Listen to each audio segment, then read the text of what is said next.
आज हमारे जयनंदा प्रभु और उनका परिवार हमारे साथ हैं। इनको जेपी चौहान प्रभु भी बोलते हैं इस लोग इसी नाम से जानते हैं। प्रभु जी गोविंदपुरी में रहते हैं, दिल्ली में। 2005 में इनका हरिनाम हुआ गुरुदेव से और दीक्षा 2007 में इनको गुरुदेव से प्राप्त हुई। और गुरुदेव ने इनको प्रचार करने के लिए बोला है, जो ये कर रहे हैं। आपने कीर्तन सुना, उससे पता चल रहा है कि कितना सुंदर कीर्तन उतने उत्साह से कर रहे हैं।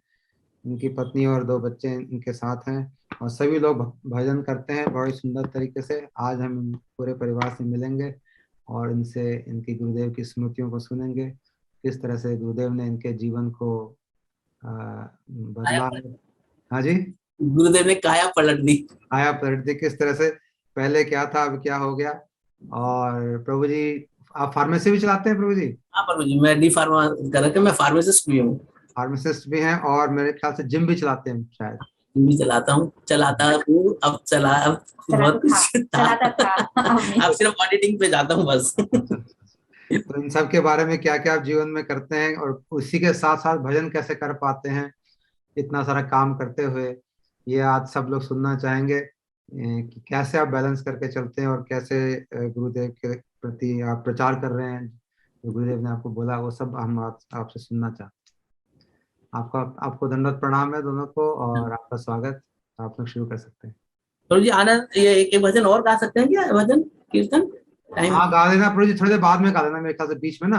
अच्छा एंड में। हाँ तो फिर थोड़ा सा। हाँ तो हरे कृष्णा प्रभु जी, दंडवत। आज हम गुरुदेव की कृपा से गुरुदेव की मधुर स्मृतियों में हमें अजय पायलट प्रभु जी का फोन आया था, तो हमें इनवाइट किया। तो जब अजय प्रभु जी का फोन आया तो मुझे बाद में पता चला कि अजय प्रभु जी का फोन आया कि उन्होंने कहा है कि आप गुरुदेव की स्मृतियों में आप क्या बोलेंगे। तो मेरे को बड़ा हेजिटेशन सा हुआ कि मैं क्या बोल पाऊंगा। तो मैंने मैसेज भी भेजा उनको गुरुदेव का कि मुझे तो लगता है प्रभु जी आप बताएंगे, क्योंकि मैं गुरुदेव के बारे में क्या इस कार्यक्रम में सभी लोग बोलेंगे। मेरे को लगता है कि गुरुदेव का सेंटेनियल है, सभी भक्तों को बोलना चाहिए। जो लोग छुपे रहते हैं, शांत रहते हैं, नहीं बोलते हैं, मैं भी तो कहाँ बोलता हूँ, मैं भी कुछ ज्यादा बोलता नहीं, लेकिन गुरुदेव का 100 साल हुए हैं तो हम सभी को बड़े उत्साह के साथ, जो लोग सुन रहे हैं और जो लोगों ने भी नहीं बोला है उनके लिए भी ये मैसेज है कि आप सभी लोग, और जो लोग बोलना चाहते हैं मेरे को मैसेज कर दें मेरे फोन पे, क्योंकि समय भी कम रह गया, 2 महीने ही रह गए। 1 फरवरी को गुरुदेव की 101वां आविर्भाव तिथि है, तो हम चाहते हैं कि ज्यादा से ज्यादा भक्त लोग इसका कार्यक्रम पे आए। ठीक है, तो सबसे प्रथम मैं प्रभु जी भक्ति मार्ग में कैसे आया। तो मेरा इंट्रोडक्शन तो है ही आपका कि मैं पहले भक्ति मार्ग से पहले अपना जगत में अपना जिम हेल्थ क्लब चलाता था और मैं बॉडी बिल्डिंग करता था अपना जिम चलाता था। लेकिन तो मेरे जिम में ही एक गुरु भाई आया करते थे, तो वो कहते थे कि गुरुजी आप हमारे मठ चलो, गुरुजी से मिलो। अब मैंने कहा रहने दे, मुझे इन साधु फाधु के चक्कर में नहीं पड़ना। कौन आते थे जिम में? कौन गुरु भाई है? एक शिष्य था मेरा। अच्छा। तो वो गुरुजी का शिष्य था। तो मैं उसको बॉडी बिल्डिंग के लिए तैयार कर रहा था, मिस्टर दिल्ली चैंपियनशिप करने के लिए। मैं खुद 3 बार मिस्टर दिल्ली चैंपियनशिप रह चुका हूँ, 2 बार नॉर्थ इंडिया चैंपियन रह चुका हूँ बॉडी बिल्डिंग में। बिलो 60 kg के अंदर मैं खेला करता था। तो लास्ट कॉम्पिटिशन मैंने 2002 का खेला था बॉडी बिल्डिंग में। उसके बाद फिर मैं जिम में ट्रेनिंग के लिए अपना फिर जिम चलाने लग गया। बिलो 60 kg प्रभु जी? है प्रभु जी, बिलो 60 kg में थे आप? 60 kg में भी। बिलो 60 वेट तो ज्यादा लगता है मेरे को 60 से। हाँ, अब मेरा 70 हो गया है। बिलो 60 kg में खेला करता था मैं, और 3 बार मिस्टर दिल्ली चैंपियन, 2 बार नॉर्थ इंडिया चैंपियन रहा था मैं बॉडी बिल्डिंग में। तो मेरा जिम है जो चौहान बॉडी टेम्पल के नाम से है, और मेरी जो ब्रांचें थी वो कम से कम 12-13 ब्रांचें हुआ करती थी जिम की। क्योंकि जो लड़के तैयार होते थे तो फिर वो जिम खोला करते थे, तो कहते नहीं गुरुजी हम आप ही के नाम से खोलेंगे। तो मैंने चलो कोई बात नहीं, जैसी आपकी इच्छा हो। तो प्रभु जी वो मेरे जिम में ही आया करते था, वो बहुत ही पुराना गुरु जी का शिष्य था। तो वो कहता था गुरु जी चलो ना चलो ना। तो मैंने कहा भैया मेरे बस की नहीं है, साधु फाधु के चक्कर में तू जा, अपना जो भी करना कर।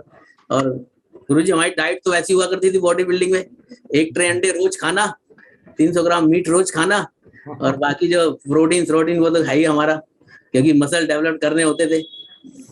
तो कह रहे गुरु जी चलो चलो, कहते कहते उसे 2 साल हो गए, है ना, 2 साल हो गए से कहते कहते। तो एक दिन क्या हुआ कि बहुत पीछे पड़ गया। उसने क्या किया, एक दिन जन्माष्टमी हमारी संडे की पड़ गई, संडे वाले दिन की। तो उसने कहा गुरुजी मैंने ना आपकी टिकट करा दी है मथुरा की। मैंने क्या करेंगे भाई, कह रहे गुरुजी वहां पे गुरुजी ना जन्माष्टमी मनाते हैं। तो गुरुदेव मथुरा में ही जन्माष्टमी उत्सव मनाया करते थे। तो मैंने कहा यार अब तुमने करा लिए, तब कहेगा कि गुरुजी ज्यादा भाव खा रहे हैं, टिकट भी करा ली और जा भी नहीं रहे हैं। तो मैंने कहा अच्छा भाई चलो चलते हैं, चल पड़े। कह रहा गुरुजी 7 बजे की ट्रेन है, चलेंगे, और यहाँ से ओखला से ताज पर एक्सप्रेस चलती है, उसमें चलेंगे। मैंने ठीक है चलो तैयार होके आ जाएंगे। अच्छा जी, अगले दिन संडे था। मैंने कहा चलो जिम भी बंद है, छुट्टी है जिम की, टाइम नहीं कटेगा, तो चलो मथुरा ही घूम आएंगे, अब इसका भी मन रखा हो जाएगा। तो उसने टिकट करा दी। अब कहता है गुरुजी व्रत रख लेना, फास्ट रख लेना। अबे मैंने कहा पागल है क्या तू, मेरे बस की नहीं है फास्ट रखना। क्यों? क्योंकि हम जब बॉडी बिल्डिंग में तो हम पूरे दिन में 8 मील खाया करते थे। हमारी पहली मील 3:30 बजे की हुआ करती थी, दूसरी मील 8:30 बजे की, 9 बजे की, ऐसे हम पूरा 2-2.5 घंटे बाद, हर कुछ ना कुछ 2.5 घंटे बाद कुछ ना कुछ खाना होता था। तो उन्होंने कहा गुरुजी आप फास्ट रख लेना। अबे मैंने कहा तूने तो मरवा दिया यार। अब फिर मैंने कहा यार सभी रखते हैं जन्माष्टमी का व्रत, जिसको देखो सब जन्माष्टमी का रखते हैं, चलो हम भी रख लेते हैं। अब मैंने भी फिर रख ही लिया व्रत। अब पहुंचे हम स्टेशन पे पहुंचे, तो ओखला स्टेशन पे पहुंच के हम ट्रेन में बैठे। अब वो तो थोड़े क्या थे, वो थोड़े कुछ चंचल टाइप के थे जो प्रभु जी थे। वो तो ट्रेन में इधर घूम रहे हैं, इधर घूम रहे हैं, इधर घूम रहे हैं, आगे पीछे अपना टाइम काट रहे हैं। अब मेरा तो क्या हुआ, जैसे 8-9 बजे मेरा सर दर्द होने लग गया, मेरा सर दर्द फटने लग गया, फट लुप लुप कर रहा मेरा सर दर्द भूख के मारे। अब मैंने कहा यार मैं आज कहाँ फंस गया इनके चक्कर में, इन बच्चों के चक्कर में, इन्होंने मुझे लाके कहाँ ही बन गया। अब मैंने यार उनको मैंने बोला भाई मेरा तो बहुत सर दर्द हो रहा है। बस प्रभु जी बस पहुंचने वाले हैं मथुरा पहुंचने वाले हैं। मैंने अच्छा, अब मेरा सर फट जा रहा है। अब वो कुछ चंचल टाइप थे, अपना एंजॉय कर रहे, हम थोड़ा वैसे सीनियर में थे तो इसलिए आराम से बैठे थे। अब सर फट रहा, उनको मेरी अब उनको मेरे को उनकी हरकतें पसंद नहीं आ रही। तो मैंने कहा यार मेरे को ऐसा बता कि अब ये ट्रेन कहाँ उतरेगी, कितने बजे उतरेगी? कह रहा प्रभु जी इतने बजे उतर जाएगी। तो मैंने कहा मुझे ना मथुरा वृंदावन कहीं नहीं जाना, तो मुझे ये बता कि यहाँ से दूसरी ट्रेन कब वापस जाएगी दिल्ली। तो कह रहा नहीं गुरुजी बस पहुंच तो गए। मैंने नहीं मेरा बहुत सर दर्द है, मुझे नहीं जाना किसी कोई तुम्हारे मठफट में, तुम जाओ अपने आप, मेरे बस की नहीं है। वो कह रहे नहीं बस गुरुजी पहुंच गए, गुरुजी पहुंच गए। मैंने अच्छा जी। फिर जैसे तैसे तो हम मथुरा पहुंचे, मथुरा स्टेशन पे। अच्छा मथुरा स्टेशन पे पहुंचे तो एक नए भक्त को कैसे लेके जाना है, उसको कैसे सरवाइव करना है, अब वो उनको आता ही नहीं, बस ले गए वो मुझको, और मैं भी चला गया उनके साथ में। अब मथुरा स्टेशन से कह रहे हैं मठ पास नहीं है, पैदल चलते हैं गुरुजी। अबे मैंने कहा पागल है क्या तू इतनी धूप पड़ रही है, मेरा सर फटा जा रहा है। मैं अब उनको फिर मैंने भैया गालियां देना शुरू करा भैया मुझे नहीं जाना, तू मुझे ये बता यहाँ से दूसरी ट्रेन वापस कब जाएगी, मुझे तेरे वृंदावन कहीं नहीं जाना, मुझे जाना ही नहीं है, कहीं नहीं जाना। नहीं गुरुजी बस यहीं पे है, पास में है, बस में पैदल चलो। मैंने इतनी धूप हो रही है, मेरे बस की नहीं भैया, क्यों आदत ही नहीं थी हमें पैदल चलने की, घर से भी निकले तो गाड़ी में, बाहर निकले तो गाड़ी में। तो कह रहे चलो भाई चलो। मैंने कहा नहीं भैया मेरे बस की नहीं है। फिर जैसे तैसे उन्होंने रिक्शा किया, और फिर मैं सोचा चलो मथुरा मठ में जाके इनका होगा कोई जुगाड़ होगा तो कमरा वमरा मिल जाएगा, आराम से अपना बैठ के थोड़ा रेस्ट हो जाएगा, तो चलो सर दर्द में रेस्ट हो जाएगा। अब इन्होंने क्या किया, मठ पे तो सारे भक्त लोग आ रखे थे, मठ एकदम फुल पैक, वहां पे ना कोई कमरा ना कोई स्थान।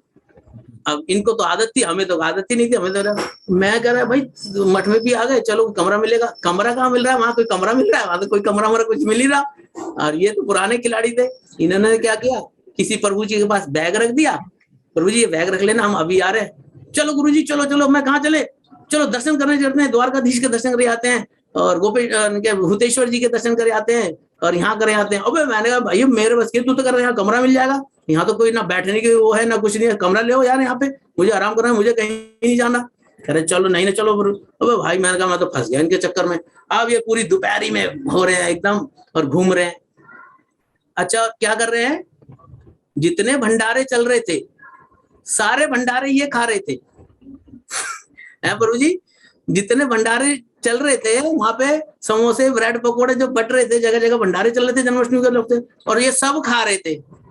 और मैंने कहा तुमने मेरा फास्ट रखवा दिया और तुम ये सारी चीजें खा रहे हो, मेरा सर फट जा रहा है। लेकिन मैंने एक बार सोच लिया कि जब व्रत रखा तो मैं तोड़ूंगा नहीं, चाहे कुछ भी हो जाए है। और मैंने कहा देखो मेरे को फास्ट रखवा दिया और खुद वहां कचौड़ी समोसे जो जो बट रहे हैं वहां पे सब खा रहे हैं ये। मैंने बहुत बड़ी, और कभी यहाँ दर्शन कभी यहाँ, और पैदल घुमा घुमा के इन्होंने मेरे को पैदल घुमा घुमा के थका दिया। और मैं उतनी धूप पड़ रही, मैंने यार इनके चक्कर में कहाँ फंस गया। मैंने यार मुझे ये बताओ दूसरी ट्रेन जाएगी कब वापस, मैं शाम को यहाँ से चला जाऊंगा। अरे नहीं नहीं प्रभु जी चलो चलो। फिर एक ने बोला ऐसा करते हैं प्रभु जी, यमुना जी स्नान करते हैं विश्राम घाट पे। मैंने कहा आइडिया अच्छा है। मैंने हाँ चलो विश्राम घाट, एक बार यमुना जी में घुसूंगा ना तो निकलूंगा ही नहीं। दोपहरी हो रही 12-1 बज रहा, धूप पड़ रही, तो मैंने हाँ भाई चलो स्नान करने चलते हैं। अब हम स्नान करने के लिए विश्राम घाट पे चले गए। अब गंगा जी नहाने लगे, ये 10-15-20 मिनट नहाए, इसके बाद चले गुरु जी। मैंने कहा भाड़ में जाओ तुम, मैं तो यहाँ से निकलने वाला ही नहीं हूँ ना तुम्हारे पास कमरा, ना यहाँ पे कोई पूछ रहा है, ना कोई तुम्हें जानता है यहाँ पे कोई है, ना कमरा ना भैया। मैं तो यमुना जी में, मुझे यहाँ शांति तो मिल रही है, तो मैं यमुना जी में बैठा रहा खूब देर तक बैठा। चलो गुरु जी चलो गुरु जी। मैंने भैया मैं नहीं निकल रहा, तुमने तो एक तो खुद खा रहे हो और मेरा सर फट रहा है भूख के मारे हैं। तो यमुना जी में मैं बैठा रहा खूब देर, फिर 2:30-3 बज गए, तो 4 बजे करीब कह रहे चलो गुरुजी अब चल रहे हैं। मैंने भाई अब चलो भाई चलते हैं। फिर मैंने वहां पे फल लिया, फल थोड़ा सा मैंने खाया तो थोड़ा मेरे को आराम सा लगा। फिर मैं मठ पे आया, तो जब मठ पे आया तो मुझे गढ़ी के भक्त लोग मिल गए, वो मुझको जानते थे। अरे जेपी प्रभु तुम यहाँ, जेपी भाई यहाँ कैसे आ गए? मैंने भाई इनके साथ आ गया मैं। अरे कहाँ फंस गए तो मैं फिर उन्होंने फिर अपनी जगह खाली करके, प्रभु जेपी भाई तुम यहाँ आराम करो थोड़ा सा।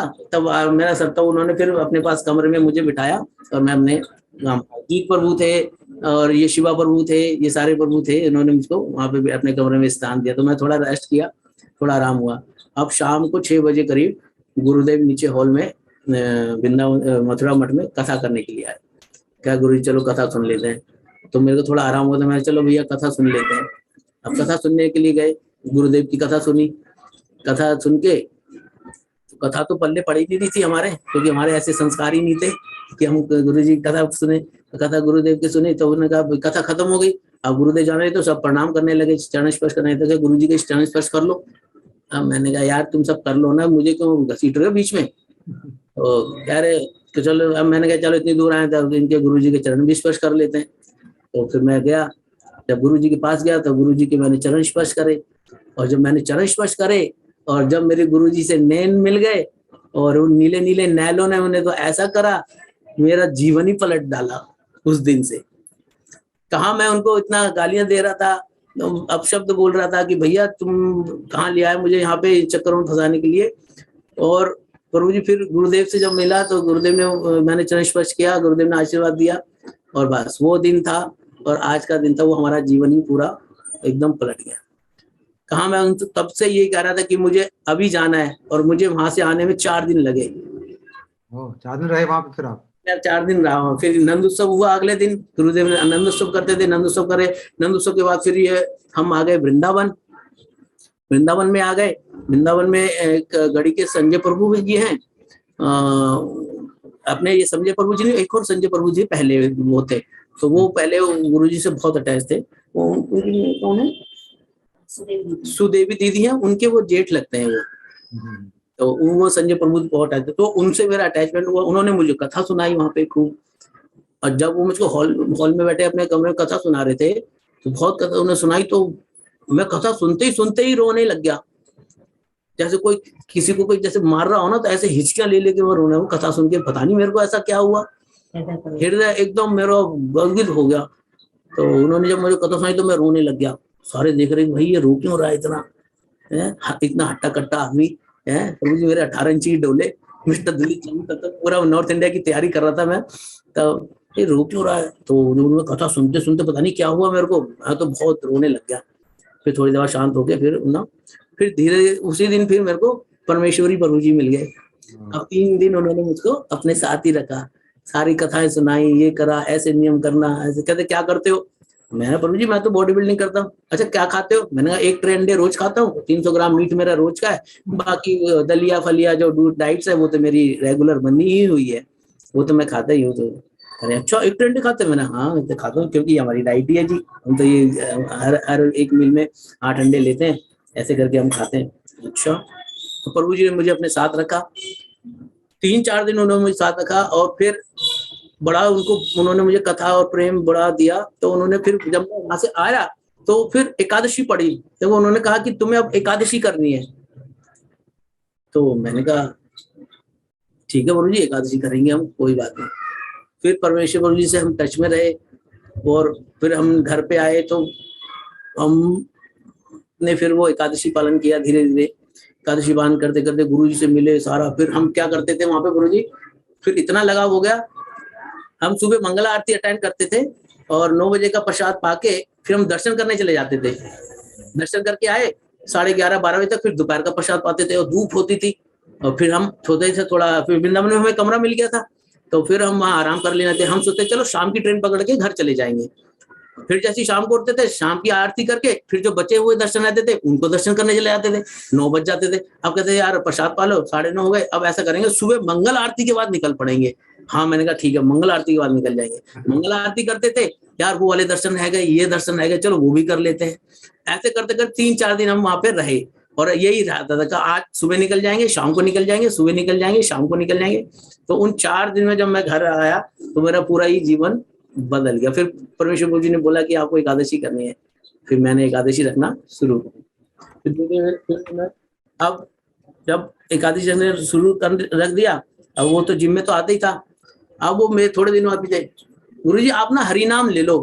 तो मैंने कहा भाई यही कर रहा हूँ, यही बहुत है मेरे बस की, अब हरि नाम तू माला और पकड़वा दे मुझे, है ना, तो मेरे बस की तो नहीं तो अभी। आपने एकादशी शुरू कर दी, आपकी डाइट वगैरह वैसे ही थी, चेंज नहीं करी आपने तब तक? हाँ अभी प्रभु जी एकादशी वाले दिन मैंने मतलब बंद कर दिया था, बाकी पूरा दिन मेरा अभी वैसे ही डाइट चल रही था। अभी मैं प्याज लहसुन खा लेता, तो वो जैसे वैष्णव लोग कहते हैं ना, धीरे प्याज लहसुन अंडे सब खाते थे उस समय तक? हाँ प्रभु जी, धीरे धीरे करो। तो लेकिन वो परमेश्वर प्रभु जी ने बोला कि एकादशी करो, तो वैष्णवों की वाणी में जो दम होता है प्रभु जी, मानना पड़ेगा। तो बस उन्होंने एक बार बोला और मैंने पालन करना शुरू कर दिया। तो जब पालन किया तो एकादशी करता रहा धीरे धीरे। फिर अब हम 5 भाई थे, 4 भाभी हो गई, सब हो गए, तो खाना एक ही जगह बनना। तो अब वो कह रहा प्रभु जी तुम ना हरि नाम ले लो। मैंने भैया हरि नाम नहीं ले पाऊंगा मैं, जो भी है। तो क्यों भैया, मेरे बस की। अब इतना दृढ़ हो गया कि हरि नाम लूंगा तो फिर मैं माला छोड़ूंगा नहीं, और पहली बात तो मैं पकड़ूंगा नहीं, पहली बात तो मैं पकड़ूंगा नहीं। और पकड़ूंगा तो भाई ऐसा नहीं है कि आज उसने खूटी पे टंगी है, आज ऐसे टंगी है, मेरे बस की नहीं है। तो फिर धीरे धीरे फिर हम हर महीने गोवर्धन जाने लगे। हर महीने अपने जिम के 3-4 लड़के हुए इकट्ठे, और हम गोवर्धन जाके परिक्रमा लगाने लगे। तब परमेश्वर प्रभु जी वहीं रहा करते थे, तो परमेश्वर प्रभु जी अपने साथ हमें गोवर्धन परिक्रमा लगवाया करते थे, और कथाएं सुनाया करते थे। सुनते सुनते सुनते सुनते हृदय एकदम गर्वित हो गया। तब उन्होंने धीरे धीरे फिर मेरे हृदय में हुआ कि भाई मुझको ना हरि नाम लेना है। तो फिर एक दिन सुबह सुबह मॉर्निंग में आया वो मेरे जिम पे, तो बोला गुरुदेव आ रखे जनकपुरी मठ पे। मैंने अच्छा, तो मैंने कहा यार मुझे हरि नाम लेना है। तो कह रहे भाई चलो हम तुम्हें हरि नाम दिला दूंगा, मैं वहां से ऑफिस चला जाऊंगा और मैं आपको दिला दूंगा। फिर मैं उसके साथ पहुंच गया। अच्छा मैं घूमता तो ज्यादा था नहीं ना, मुझे ये जनकपुरी मनकपुरी पड़ता नहीं, सिर्फ जिम, जिम से घर, घर से जिम, बस इतना ही रहा करता था। मैं चला गया उसके साथ जनकपुरी मठ पे, अब गुरुदेव से हरि नाम लेने के लिए। भाई सुबह खाली पेट जाना है, मैंने ठीक है कोई बात नहीं चलेंगे। अब मैं पहुंच गया भाई, मुझे हरि नाम लेना है। गुरुदेव अपने रूम के साथ में बड़े हॉल में बैठे थे, और भी व्यक्ति थे, और भी भक्त लोग थे जो हरि नाम लेने के लिए बैठे हुए थे। अब सारे वहीं बैठे थे हरि नाम के लिए। तो गुरुदेव आए, साथ में माधव महाराज जी भी थे, और उन्होंने हरि नाम लेना दे रहे थे। तो गुरुदेव सबसे पूछे थे तुम कितनी माला करते हो? कोई कह रहा गुरुदेव मैं तो 8 माला करता हूँ। कोई कह रहा है गुरुदेव मैं तो 16 माला करता हूँ, तो कोई कह रहा है कि मैं 6 माला करता हूँ, तो गुरुदेव कह रहे अभी मैं आपको हरि नाम नहीं दूंगा।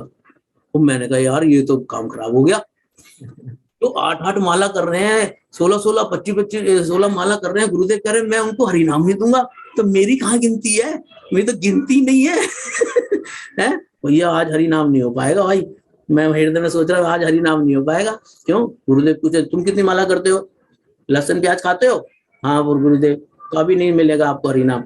मैंने कहा यार ये तो काम, मैं तो लहसुन प्याज, मैं तो चाय कॉफी क्या नहीं खाता, मैं तो सब कुछ खाता हूँ, मुझे तो गुरुदेव हरि नाम क्या, मुझे तो शकल देखते ही भगा देंगे, भागो यहाँ से, तुम कहाँ से आ गए? पापी दुष्ट आदमी है, कहाँ से पकड़ के ले आए? तो मेरे से पहले उन्होंने बोला भाई तुम कितने हरि नाम करते हो? गुरुदेव मैं 8 माला करता हूँ। तो मैं तुम थोड़ा और प्रयास करो, फिर मैं आपको अगली बार हरि नाम दूंगा। अब मेरा नंबर आया, तो मैं तो पहले ही डर रहा था, मैंने गुरुदेव, लेकिन गुरुदेव की कृपा देखो, गुरुदेव ने मेरे से एक भी प्रश्न नहीं पूछा। गुरुदेव ने एक ही बार पूछा तुम हरि नाम करोगे? मैंने कहा हाँ गुरुदेव मैं हरि नाम करूंगा। और गुरुदेव ने मुझसे बताना पड़ेगा तुम भाग जाओगे। तो गुरुदेव ने मुझसे एक बार भी नहीं पूछा कि तुम क्या खाते हो, तुम क्या पीते हो, कितनी माला करते हो, तो गुरुदेव ने मुझसे एक बार भी नहीं पूछा।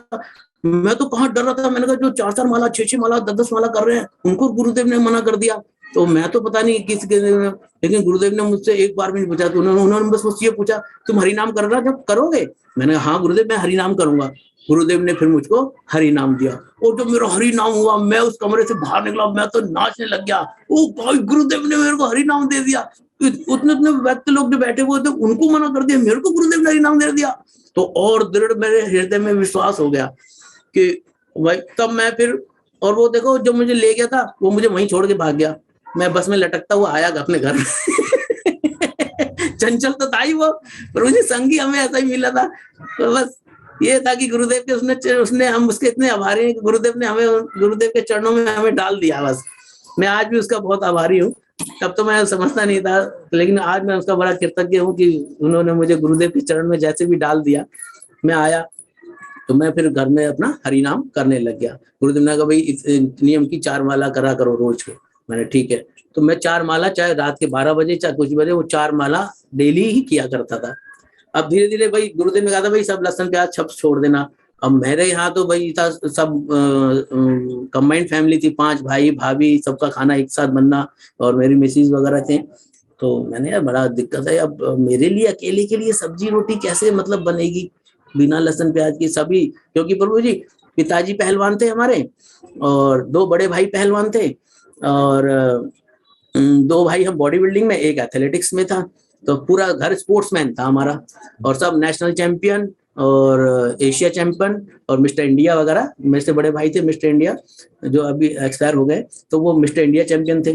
तो सारे गेम मतलब पूरा हमारा गेम मतलब स्पोर्ट्स में ही था। तो ये तो खाना हमारा बंद हो ही नहीं सकता था, तो ये कैसे होगा? तो फिर मेरी मिसिस ने ही मेरे को थोड़ा वो करा कि मैंने कहा गुरुदेव ने तो बोला है भाई लहसुन प्याज छोड़ना है, लेकिन यार तुम जब खाना बनाओगे सबके लिए इतना बनाओगे, फिर मेरे लिए अलग से बनाओगे तो यार बड़ा दिक्कत है। तो मेरी मिसेज ने बड़ा मेरे को सपोर्ट किया। उन्होंने कहा कोई दिक्कत नहीं, जो भी होगा हम तुम्हारी सब्जी पहले अलग से निकाल दिया करेंगे। आपसे आपसे मैं कुछ पूछना चाहूंगा। आप जब पहली बार मथुरा गए तो आप अकेले गए थे कि आपकी वाइफ साथ में थी? नहीं, मैं अकेला ही गया था प्रभु जी तब। और फिर जब गुरु जी दीक्षा लेने आए तब? जब गुरुदेव से दीक्षा आया तब भी मैं अकेला ही आया था। आपका विवाह कब हुआ? फिर उसके पहले हुआ कि बाद में? मेरा विवाह 2002 में हुआ प्रभु जी। अच्छा, मतलब अकेले अकेले कर रहे थे सारा काम? हाँ, तो अब तो हमारे हमारे घरों में से प्रभु जी बहुएं बाहर नहीं जाती ना। अच्छा। वही वाली प्रथा थी, बहू के कहीं जाना नहीं है भाई, घर में रहना है, और मतलब अपना जो फैमिली के साथ ही आना जाना है। पहले पहले मैंने कहा हम तो मैं अकेले ही जाया करता था। लेकिन जब मेरी शादी हुई थी तो मेरी मिसेज के यहाँ पे भी लहसुन प्याज नहीं चलता था। अब जब वो शादी होकर आई तो मैंने कहा भैया जल्दी से 8 अंडों की भुजिया बना दो। तो प्रभु जी इनके यहाँ तो पहले लहसुन प्याज नहीं खाया जाता था। अंडे तो देखे भी तो अंडे इन्होंने देखे भी नहीं थे। तो अंडे भी सफेद आलू।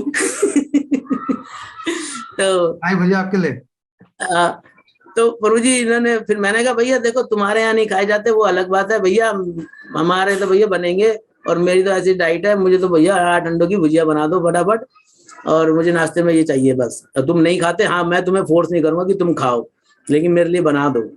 अब इन्होंने बड़े रो रो के वो अंडे बनाए। पता नहीं भगवान से क्या प्रार्थना करी इन्होंने कि प्रभु, इन्होंने कभी अंडे छुए ही नहीं थे, लेकिन अब क्या करें, इन्होंने मेरे मजबूरी में वो अंडे बनाए। तो उस मुझे लगता है इनकी वो दुआ भगवान के पास लगी जाके, और तब ऐसे वो मेरे को वो शिष्य मिला कि भैया ऐसे नहीं होगा। उस दिन के बाद फिर नहीं। उस दिन के बाद प्रभु जी फिर वो अंडे बने नहीं फिर घर में कभी भी। तो फिर इन्होंने भी मुझे सपोर्ट किया। मैंने भाई गुरु जी ने कहा है कि ऐसे ऐसे सब कुछ छोड़ना है, तो मैं कैसे छोड़ पाऊंगा। तो उन्होंने कहा कोई बात नहीं, तुम क्यों चिंता कर रहे हो, सब्जी वब्जी हो ना तो हम बना देंगे, कोई दिक्कत ही नहीं। मैंने अगर तुम बना दोगे, कह रहे तुम खा लोगे बिना मसाले की, और ये मैंने मैं खा लूंगा, मेरे को कोई दिक्कत नहीं, मुझे कोई स्वाद वाद का कोई चक्कर नहीं। तो कह रहे ठीक है फिर हम बना देंगे। तो मेरी मिसेज ने फिर मेरे लिए अलग से बिना लहसुन के प्याज सब्जी जो भी बनाते थे वो बनाने लग गए, और मैं हरि नाम करने लग गया। फिर धीरे धीरे एकादशी करने लग गया। पापा को पता लगा, पापा ने कहते एक जैसी बनाओ। हाँ, फिर धीरे धीरे तब उन्हें पता, घर वालों को पता चलने लगा कि अरे इसने तो लहसुन प्याज कुछ नहीं खाता ये। तो फिर वो हमारे पिताजी बउओं को तो बहुत प्यार ही करते हैं, तो उन्होंने कहा बेटा तुम ऐसे मत क्या करो, सबका एक जैसा बनाओ, कोई दिक्कत नहीं है। मैंने कहा वाह भाई वाह, ये तो बहुत बढ़िया हो गया गुरुदेव की कृपा से। तो उन्होंने कहा जब यही नहीं खाता तो फिर हम क्या करें, तो तुम सबका एक जैसा बनाओ। और ये स्वाद प्रसाद तो बनाते ही है ठाकुर जी का, तो पता ही नहीं चलता कि लहसुन प्याज। हमें गुरु जी एक क्षण नहीं लगा उसको छोड़ने में, और कभी ऐसा नहीं है कि भाई स्वाद खराब लग रहा है थोड़ा सा मसाला डाल दो, ये डाल दो।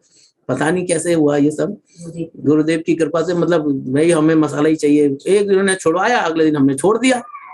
और अब और घर में पिताजी ने भी कह दिया भाई सब नहीं खाता तो मत लाओ, बनाओ मत, बनाओ करो भाई। क्यों, हमारे माता पिताजी जो है, हम बचपन से देखते आ रहे थे कि वो सत्यनारायण जी की कथा हमारे हर पूर्णमासी को हमारे घर में हुआ करती थी। पिताजी और माताजी हमेशा कराते थे, हम बचपन से देखते आ रहे हैं।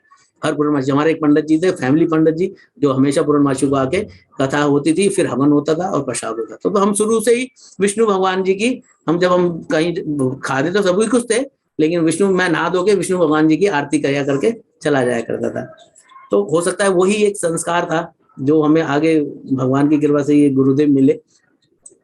तो फिर धीरे धीरे ऐसे हम करने लगे, और सारे घर धीरे धीरे होते होते गया।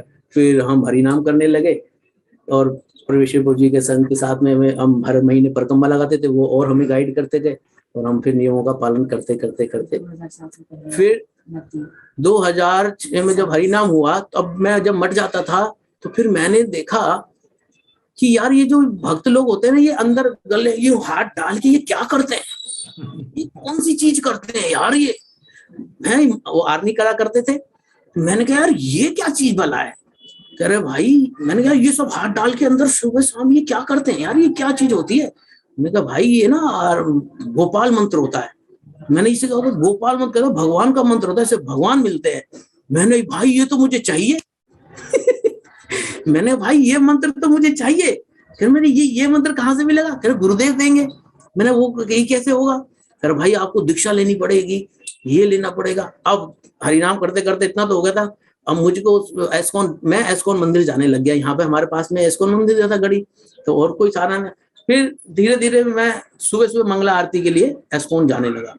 एस्कॉन जाते जाते मुझको मेरे ख्याल से 6-8 महीने हो गए मैं मंगला आरती के लिए जाया करता था सुबह, क्योंकि सुबह तो मैं उठता ही था 4 बजे, 6 बजे मुझे जिम पे पहुंचना होता था, और मैं फिर वहीं से फिर अपना मंगला आरती करके सीधा जिम पर पहुंच जाया करता था। तो 6 महीने 8 महीने हो गए, लेकिन वहाँ मेरे को कोई मिला ही नहीं कि भाई क्या होता है, नहीं होता है, कैसे होता है, किसी ने मुझे समझाया नहीं। लेकिन मैं वहां देखता था कि सब आर्मी कर रहे हैं, तो मैं कह रहा ये अंदर हाथ डाल के क्या करते हैं, ये कौन से मंत्र पढ़ते हैं ये, मेरे को यार मुझे ही। फिर मैंने उससे पूछा यार ये जो क्या, ये चीज क्या होती है। कह रहा गुरु प्रभु जी ये ना वो आर्मी करते हैं, इससे गोपाल मंत्र होते हैं, ये दीक्षा मंत्र होते हैं, इससे करने से मतलब ये, मैंने ये इससे कहा था इससे गोपाल मिलते हैं। मैंने अच्छा, मैंने भाई ये मंत्र मुझे चाहिए। अब मुझको बड़ा अच्छा लगता था। मैंने कहा भाई इसके लिए क्या करना पड़ेगा, आपको मुंडन कराना पड़ेगा। और गंजा होने की तो मुझे शौक ही था, क्योंकि जब मैं बॉडी बिल्डिंग करता था मैं साल में 3 बार गंजा हुआ करता था, और मेरे को छोटे छोटे बाल रखने की आदत। मैंने कहा यार ये तो बहुत अच्छी बात है ना, क्योंकि मेरे पिताजी मुझको डाल रहे थे तू हर बार गंजा होके आ जाता है, मैं हर बार गंजा हो गया तो छोटे छोटे रख लिया कर, जीरो मशीन से करा लिया कर। मैंने कहा छोटे छोटे वो 10 दिन में तो आ ही जाते पिताजी, क्या दिक्कत है, नहीं तू गंजा मत हुआ कर। मैंने अच्छा, मेरे को गंजे होने कहा भाई आपको गंजा होना पड़ेगा, छुट्टियां रखनी पड़ेगी। अब मैं एस्कॉन में जाता ना तो बहुत भक्त लोग इतनी सुंदर सुंदर पीछे से गोल छुट्टियां रखते थे, मेरे को बड़ी अच्छी लगती थी। अरे वाह यार यार क्या सिखाए इनकी यार।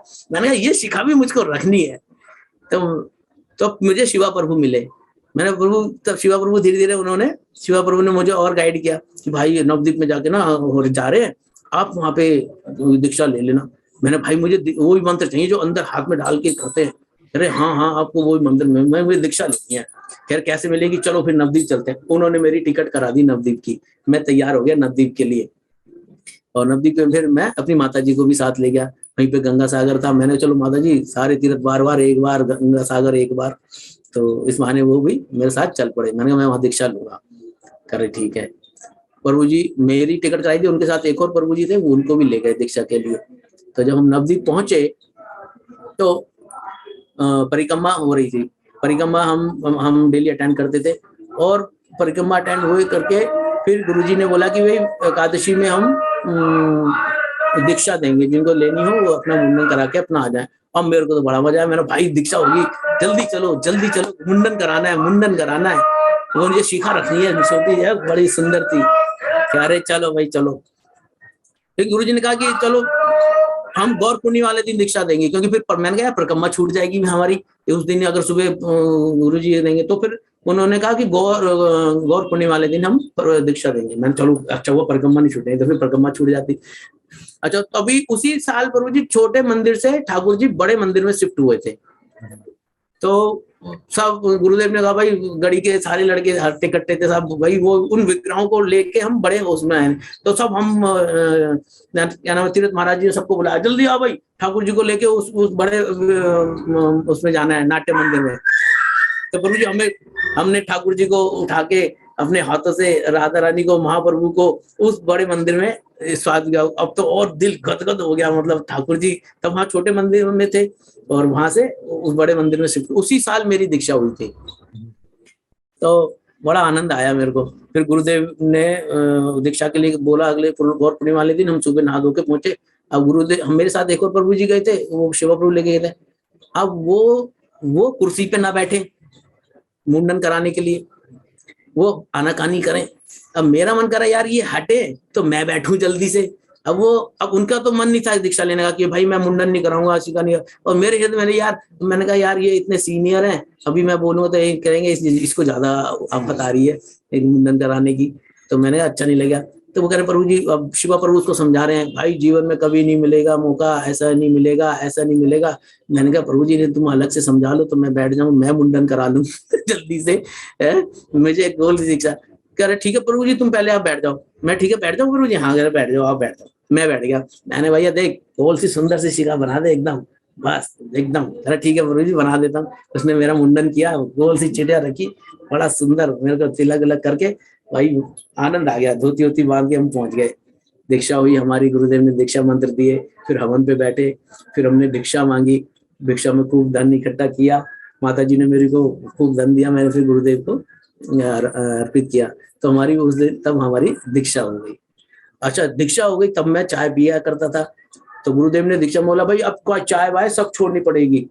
तो मेरी वो लास्ट चाय नवदीप में उसी टाइम की थी जब मैंने पी थी। दीक्षा के बाद फिर वो चाय कॉफी सब वो भी मैंने फिर बंद कर दी।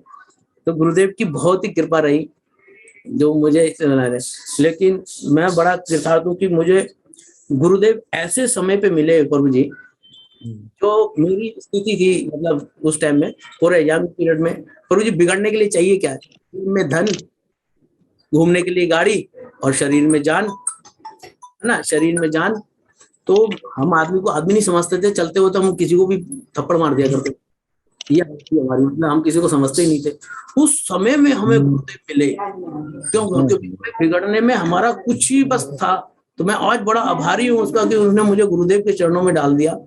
क्योंकि पैसे की कमी नहीं थी, गाड़ी घूमने की थी, शरीर में जान तो थी, हम किसी को कुछ समझते ही नहीं थे। तब गुरुदेव ने हमें, तब गुरुदेव मिले तो मैं बड़ा आभारी हूँ। तभी से हमारा जीवन इतना पलट गया, नहीं तो आज हम कहाँ होते। हम भी वही खाते पीते मौज करते, सैटरडे को डिस्को और शाम को ये और वो, इन चक्करों में ही पड़ जाते। और गुरुदेव ने जब हमें मिले तो मैं आज बड़ा आभारी हूँ गुरुदेव का, और अपने उस प्रभु जी का जिन्होंने मुझे गुरुदेव से मिलाया। मैं उनका हमेशा कृतार्थ रहूंगा कि गुरुदेव ने उन्होंने मुझे मिलाया। तो मैं अब गुरुदेव की स्मृति में सुन रहा था कि सब गुरुदेव के लिए ढूंढ रहे हैं, तो कुछ कुछ प्रयास कर रहे हैं, मैं वहां गया, मैं वहां गया, मैं वहां गया है, पहले वहां पे मैंने देखा तो वहां भी मेरे को संतुष्टि नहीं मिली। तो मैं कहता यार तुम सब इधर उधर भागे, मैं तो कहीं भागा ही नहीं, और गुरुदेव मिल गए मुझको। तुमने तो बड़ा प्रयास किया कि पहले मैं क्या नाम है, राधा स्वामी जी के संग में जाया करता था, मैं वहां सच्चिदानंद आनंदपुर वाले वहां जाया करता था। तो मैं कभी कभी सोचता यार मैं तो कहीं गया ही नहीं, उल्टा जो मुझे ले गया मैं तो 150 गालियां भी सुनाई उसको मैंने, तो मैं तो कभी गया ही नहीं। तो गुरुदेव तो मुझे बड़े आसानी से मिल गए। तो सब कहते हैं कि गुरुदेव बड़े मुश्किल से मिलने, गुरुदेव मिल गए। फिर जो राधा नाथ जी कथा सुनाते हैं ना कि एक स्टेशन पे एक माँ के 4 बच्चे थे, 2 तो जगे हुए थे, 2 सो रहे थे। जैसी ट्रेन आई जो एक्टिव थे वो तो चढ़ गए ट्रेन में, और जो सो रहे थे तो उनको उन्होंने माँ ने उठाया ट्रेन में बिठा दिया कि ये तो जाएंगे नहीं, ये तो यही सोते रह जाएंगे, ये निकम्मे है? तो आज मैं सोचता कि मैं बड़ा भाग्यशाली हूँ कि मुझे कहीं भटकना नहीं पड़ा गुरुदेव को ढूंढने के लिए। लेकिन आज पता चलता मैं बड़ा ही अभागा हूँ। मैं उनको राधानाथ प्रभु जी बताते ना, वो एक्टिव बच्चे तो चढ़ गए, ऐसी ट्रेन आई चढ़ गए, समझ आ गई उनको कि गुरुदेव मिल गए, बस पकड़ लिया उनका पांचल है। और 2 बच्चे वो थे जो सो रहे थे, तो जो 2 बच्चे जो सो रहे थे वो हम ही थे, निकम्मे और निठल्ले, कि ये उन्हें गुरुदेव ने देखा ये अपने आप तो आएंगे नहीं, इन्हें उठा के गाड़ी के डिब्बे में बिठा लो तो गुरुदेव आज आप में पता चलता है कि हम सोचते हैं गुरुदेव के लिए सब इतना भागे, मैं तो कहीं भागा ही नहीं। सबने गुरुदेव को ढूंढा, मैं तो कहीं ढूंढा ही नहीं गुरुदेव को। तो आज वो जब राधानाथ जी, तो मैं बड़े अपने आप को थोड़ा घमंड समझ रहा था, मैं गुरुदेव को अपने आप, मेरे को तो मिले ही नहीं, गुरुदेव ने मुझे ही ढूंढ लिया। तो आप पता चलता जब राधानाथ जी गुरुदेव की स्मृति में बता रहे थे कि वो माँ जो 2 बच्चे एक्टिव थे चढ़ गए, लेकिन 2 निठल्ले जो सोते ही रह गए, ये नहीं चढ़ेंगे, तो माँ ने जबरदस्ती उठा के उसको डिब्बे में बिठाया। तो वो हमारी गुरुदेव हमारी माँ नहीं थे, गुरुदेव हमारी माँ ही थी जो जिन्होंने कि ये बच्चे मानेंगे नहीं और उठा के हमें अपने शरण में ले लिया है। तो हम बड़े आभारी गुरुदेव के कि हमारा ऐसा जीवन उन्होंने पलट दिया। तब से हम फिर हरिनाम और कीर्तन में अपना नियम पालन में कर रहे हैं, जो भी होता है संख्या पूर्वक नाम करना, ये करना और कथाएं सुनना, तो बड़ा आनंद है प्रभु जी। और अब परमेश्वरी प्रभु जी हमारे हरि गुरु वैष्णव कितना प्रयास कर रहे हैं प्रभु जी। गुरुदेव 2010 में उन्होंने शरीर छोड़ा, तो मुझे कुछ नहीं पता था, गुरुदेव का मेरा ज्यादा संग नहीं हुआ, क्योंकि जो हमें वहां ले गए तो वो कुछ सीनियर खुद ही नहीं थे, वो पता ही नहीं था कि भक्ति मार्ग में करना क्या होता है। बस गुरुदेव ने हरिनाम बोल दिया था तो हम हरिनाम किया करते थे, ना कथा सुनते थे ना कुछ करते थे। तो हम भक्ति मार्ग गुरुदेव का हमें पता ही नहीं क्या कैसे करना है। पता चलता था गुरुदेव जनकपुरी आए, नहीं यार मैं जा नहीं सकता, जिम पे काम है, मैं जाऊंगा नहीं, आज नहीं मैंने जाना, फिर कभी मिल लेंगे। तो ये हाल था हमारा। लेकिन आज पता चलता है जब हम हरि गुरु वैष्णव, तब हम सीनियर गुरु भक्तों से मिले, फिर कथा के लिंक्स हुए, कथा सुनने लगे, तब गुरु की महिमा का हमें पता चला। तो इतना अफसोस होता है कि हम मतलब अगर वो प्रभु जी हमें शुरू से ही ऐसे, आज हम भी अपने नए भक्तों को बताते हैं तो हमें पता है ये नया भक्त है तो इसको कैसे कैसे गाइड करना है, कि इसको पहले कीर्तन कराना है, हरि नाम कराना है, थोड़ी सी कथा सुनानी है, तो कैसे दृढ़ता आएगी भजन के अंदर। तो वो चीज हमें नहीं मिली थी। वो धीरे धीरे वो फिर शिवा प्रभु ने घर में कीर्तन कराना, भाई श्रीधर महाराज जी आएंगे कीर्तन कराना है, मैंने चलो कराते। तो श्रीधर महाराज जी आते थे, घर पे कीर्तन हुआ करता था। धीरे धीरे फिर कथा का लिंक मिला, परमेश्वर प्रभु की कथा भाई फोन पे आती है, मैंने भाई हाँ भाई, तो फिर फोन का लिंक हुआ, कथा सुनी उनसे। कथा सुनने से ही हृदय परिवर्तन हुआ।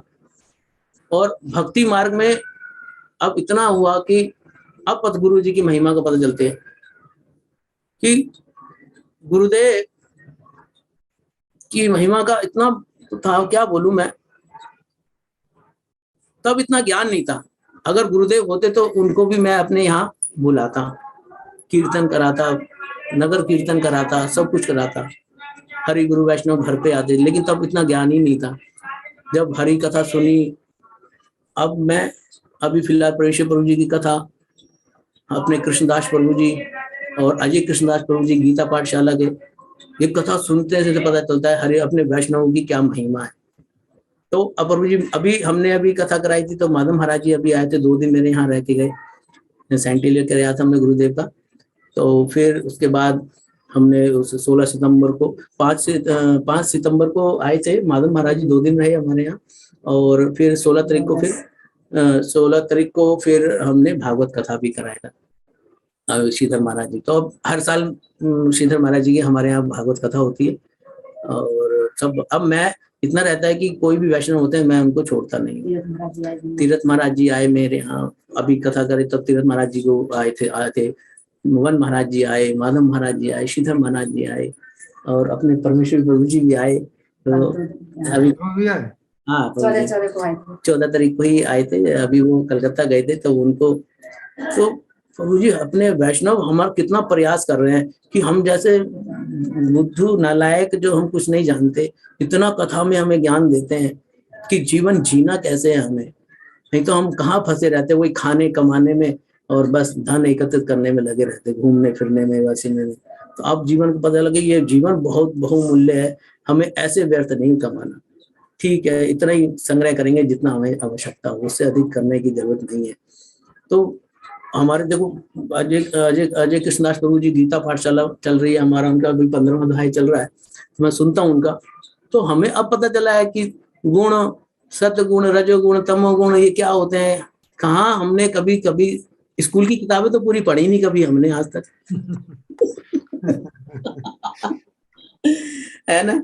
तो आज उनका गीता पाठशाला में हमारा 15 अध्याय चल रहा है, तो सुनते सुनते इतना अब हो रहा है कि हाँ भाई भगवान खुद कह रहे हैं कि तुम मेरी तरफ बढ़ो तो सही एक बार, मैं गारंटी लेता हूं, मैं तुम्हें ज्ञान, तुम सिर्फ गीता श्रवण कर लो बस, मेरी गारंटी है कि मैं तुम्हें ज्ञान दूंगा, तुम श्रवण करो बस, सुन लो जैसे तैसे सुन लो। तो इतना मतलब अब तब कभी मैं जब पहली बार गया था तो जैव धर्म लाया था प्रभु जी वहां से मठ से, कि भाई सब बोलते थे जैव धर्म सब पढ़ो करो। अब मैंने शुरू में 2-4 दिन तो पढ़ा, उसके बाद फिर मैंने भैया ये तो ऊपर से ही जा रहा है, ये तो समझ ही नहीं आ रहा बंद करके रख दिया।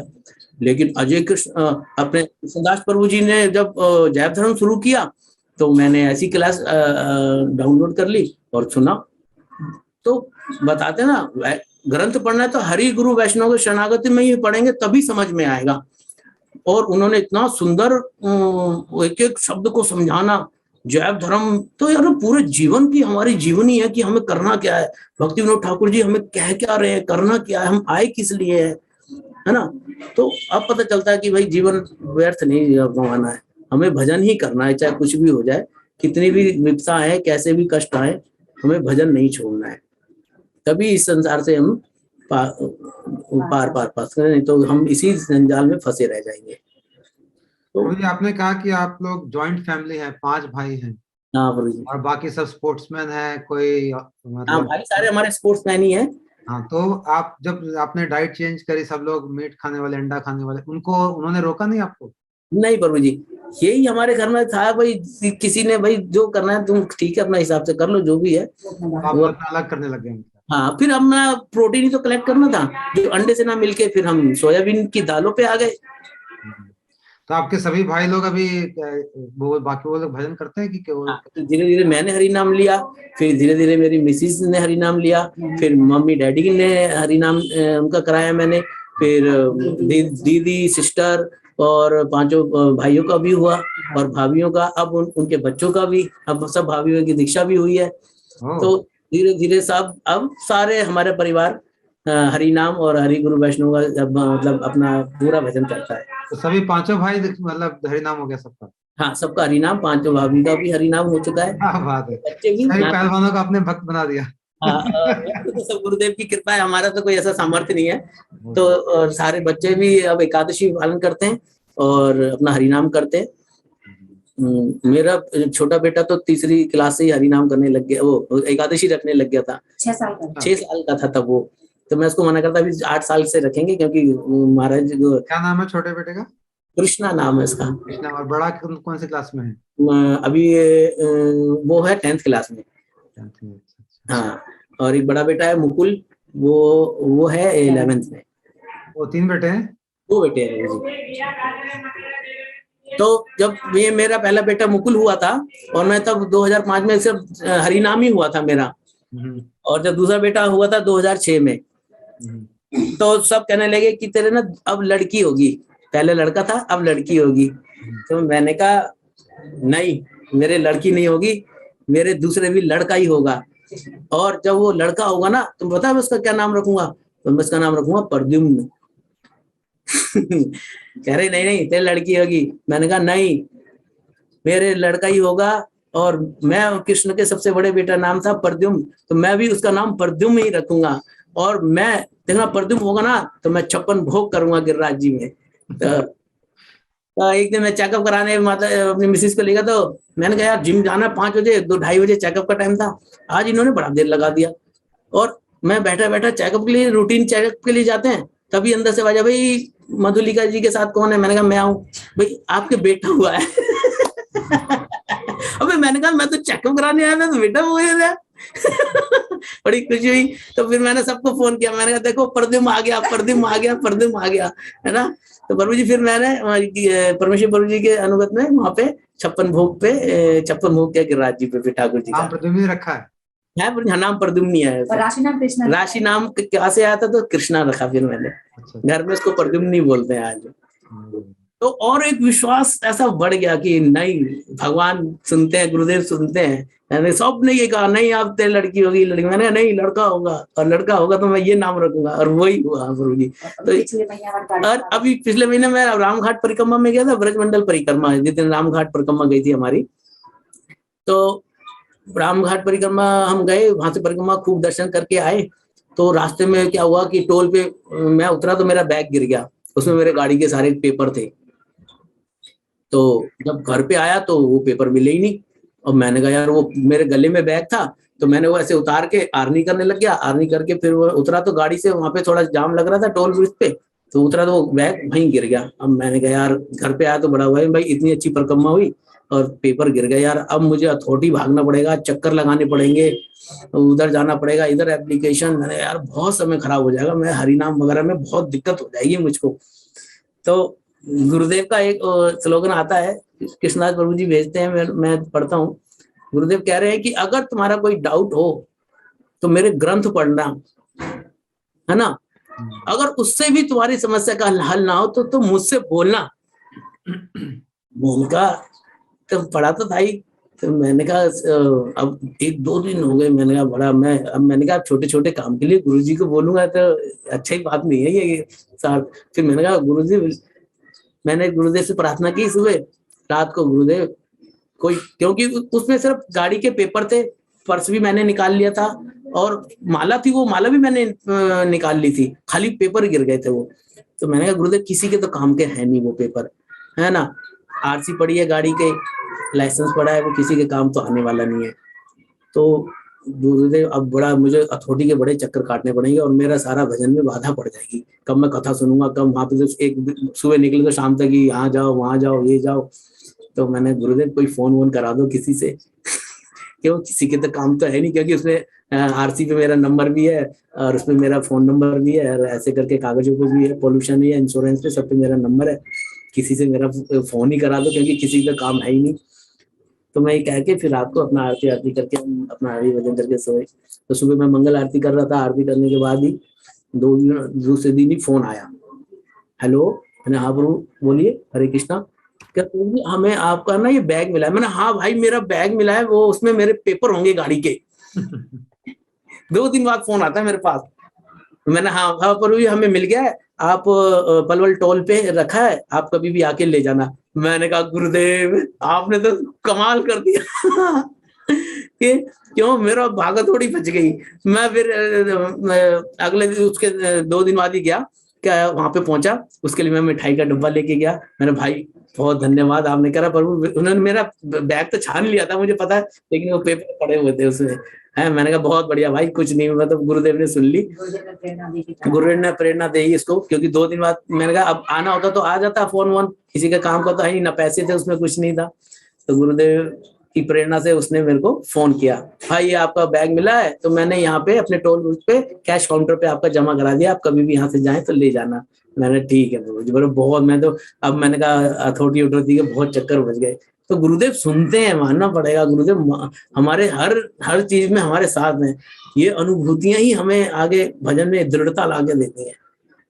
तो कितना बड़ी बात है। हम तो कभी सोचते हैं कहीं इधर उधर नहीं फंस गए, नहीं तो इधर उधर फंस जाते, कहीं देवी देवताओं में इनमें फंस जाते तो क्या हाल होता हमारा, पूरा जीवन ही व्यर्थ हो जाता। तो गुरुदेव हमारे हरि गुरु वैष्णव कितना कृपा कर रहे हैं, कैसे समझा रहे हैं हमको, कितना प्रयास कर रहे हैं, हम नालायकों को हमारे दिमाग में बुद्धि में डाल रहे हैं कि भाई अनन्य भक्ति करनी है, अनन्य भक्ति करनी है। कैसे हम तो कभी समझ ही नहीं पाते हम ये चीजें, अगर हरि गुरु वैष्णव हम पे कृपा ना करते हम तो ऐसे ही रह जाते हैं। ऐसे ही अब पता चलता है ये जीवन बहुत ही मूल्यवान है, हमें ऐसे व्यर्थ नहीं करना है। बहुत बढ़िया प्रभु जी, बहुत बढ़िया। आपकी वो भांजी भी बोलेगी? वो नहीं बोलेंगे, आप बोलो।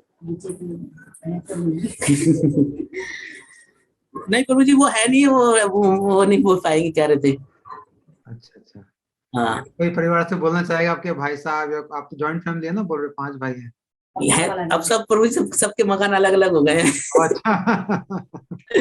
अब सब अपने अपने मकानों में इधर उधर अपने, किसी ने वहीं बड़ी वो इंस्पायरिंग स्टोरी है कि इतनी बड़े परिवार को सब बदल गए और सब लोग पहलवान, अंडा मीट खाने वाले। तो ऐसा बड़ा मुश्किल से देखा जाता है संसार में। तो इसलिए बड़ा अच्छा लगा आपके सुन के कि कैसे मतलब पहलवानी करने वाले और जिम जाने वाले और स्पोर्ट्स और क्या 8 अंडे की भुजिया खाने वाले सबकी। और आज चुटिया लगा के एकदम भक्त बने हुए। तो बहुत ही इंस्पायरिंग आपकी प्रभु जी हरि गुरु वैष्णव भक्ति मार्ग में अगर कथा व्यक्ति नहीं सुनेगा उसका पतन हो जाएगा, ये डेफिनेटली है। हरि कथा से ही हम इस भक्ति राज में टिके हुए हैं। परमेश्वर प्रभु की कथा सुनना, कृष्णदास प्रभु जी की गीता पाठशाला, तो ये जब हम कथा सुनते तो हमारे अंदर एक और नया बल आता है भजन करने के लिए। हमें अब इतना एहसास, इतना तो अनुभूति हुआ कि हाँ हरि कथा ही सबसे श्रेष्ठ है। गुरुदेव के साथ इतने भक्त लोग हमने देखे, देखते देखते जीवन मतलब कहीं और चले गए, इधर चले गए, हम इतना संग भी नहीं कर पाए। लेकिन हम हरि कथा, गुरुदेव हरि कथा सुन के इतना प्रेरणा होता है। हरि वैष्णव हमारे कितने, हमारे शुभ चिंतक ही हरि वैष्णव है। हमारे भक्त लोग हरि इतनी प्रेरणा, इतना कितना प्रयास कर रहे हैं। मतलब जब हमें एक चीज का फार्मूला मिल गया है इस संसार से पार होने का, तो हमें जरूरत क्या किसी के फालतू के चक्कर में। लेकिन फिर भी देखो कितना समय अब निकाल के हमें कथा सुनाते हैं, हमें अपने बारे में बताते हैं, भजन कैसे करना है, कैसे हमें इस भक्ति मार्ग में टिके रहना है, हमें कैसे क्या क्या विपत्ता आएंगी, हमें कैसे टिकना है। कितना प्रयास कर रहे हैं वो हमें समझाने के लिए। हम बड़े आभारी हैं अपने हरि गुरु वैष्णव के लिए। इतना मतलब 2-2 घंटे क्लास देना, 1-1 घंटे एक चीज को समझाना। लेकिन हमारा अधिकार इतना नहीं है ना, तो हम उतना ही ग्रहण कर पाते हैं, क्या करें। और अभी आजकल आप क्या सेवाएं करते हैं? प्रचार कहाँ करते हैं, क्या करते हैं? प्रभु जी अभी तो हम प्रचार, अब घर पे ही अपना कीर्तन होता है, बाकी संडे हम कीर्तन करते हैं। और कोई अब वैष्णव आते हैं तो मैं किसी को छोड़ता नहीं हूँ, तो एक दिन अपने घर में जरूर बुलाता हूँ और उससे कीर्तन। आसपास कोई जैसे कथा होती है, अब जैसे सिद्धांत महाराज जी की कथा है तो एक दिन का प्रसाद मैं पहले ही अपने बुक करा लेता हूँ। कोई भी महाराज जी आते हैं। बाकी हर साल हमारी भागवत कथा होती है, भक्त लोग जुड़ते जा रहे हैं। 2 दिन में और नए भक्त हो गए। श्रीधर महाराज जी का यहाँ बहुत अच्छा प्रचार हो गया है। तो सब अब सब पंडित जी बोलते हैं हमें। बहुत सुंदर प्रभु जी, आपकी पहलवान से पंडित जी की यात्रा बड़ी अच्छी लगी सुन के हमें। तो पंडित से पहलवानी करते करते पंडित जी बन गए और किस तरह से एक भक्त ने जो जिम में आपके शिष्य थे। प्रभु जी पहले गुरु जी कह रहे थे, तो यहाँ मैं सबको बता देना चाहता हूँ कि प्रभु जी भी गुरु जी थे, जिम के गुरु, इसलिए इंस्ट्रक्टर। हाँ, और बाकी लोग इनको जिम में भी गुरु शिष्य का ही रिश्ता मानते हैं। तो इनके शिष्य थे जो इनको लेके चले गए पकड़ के मथुरा।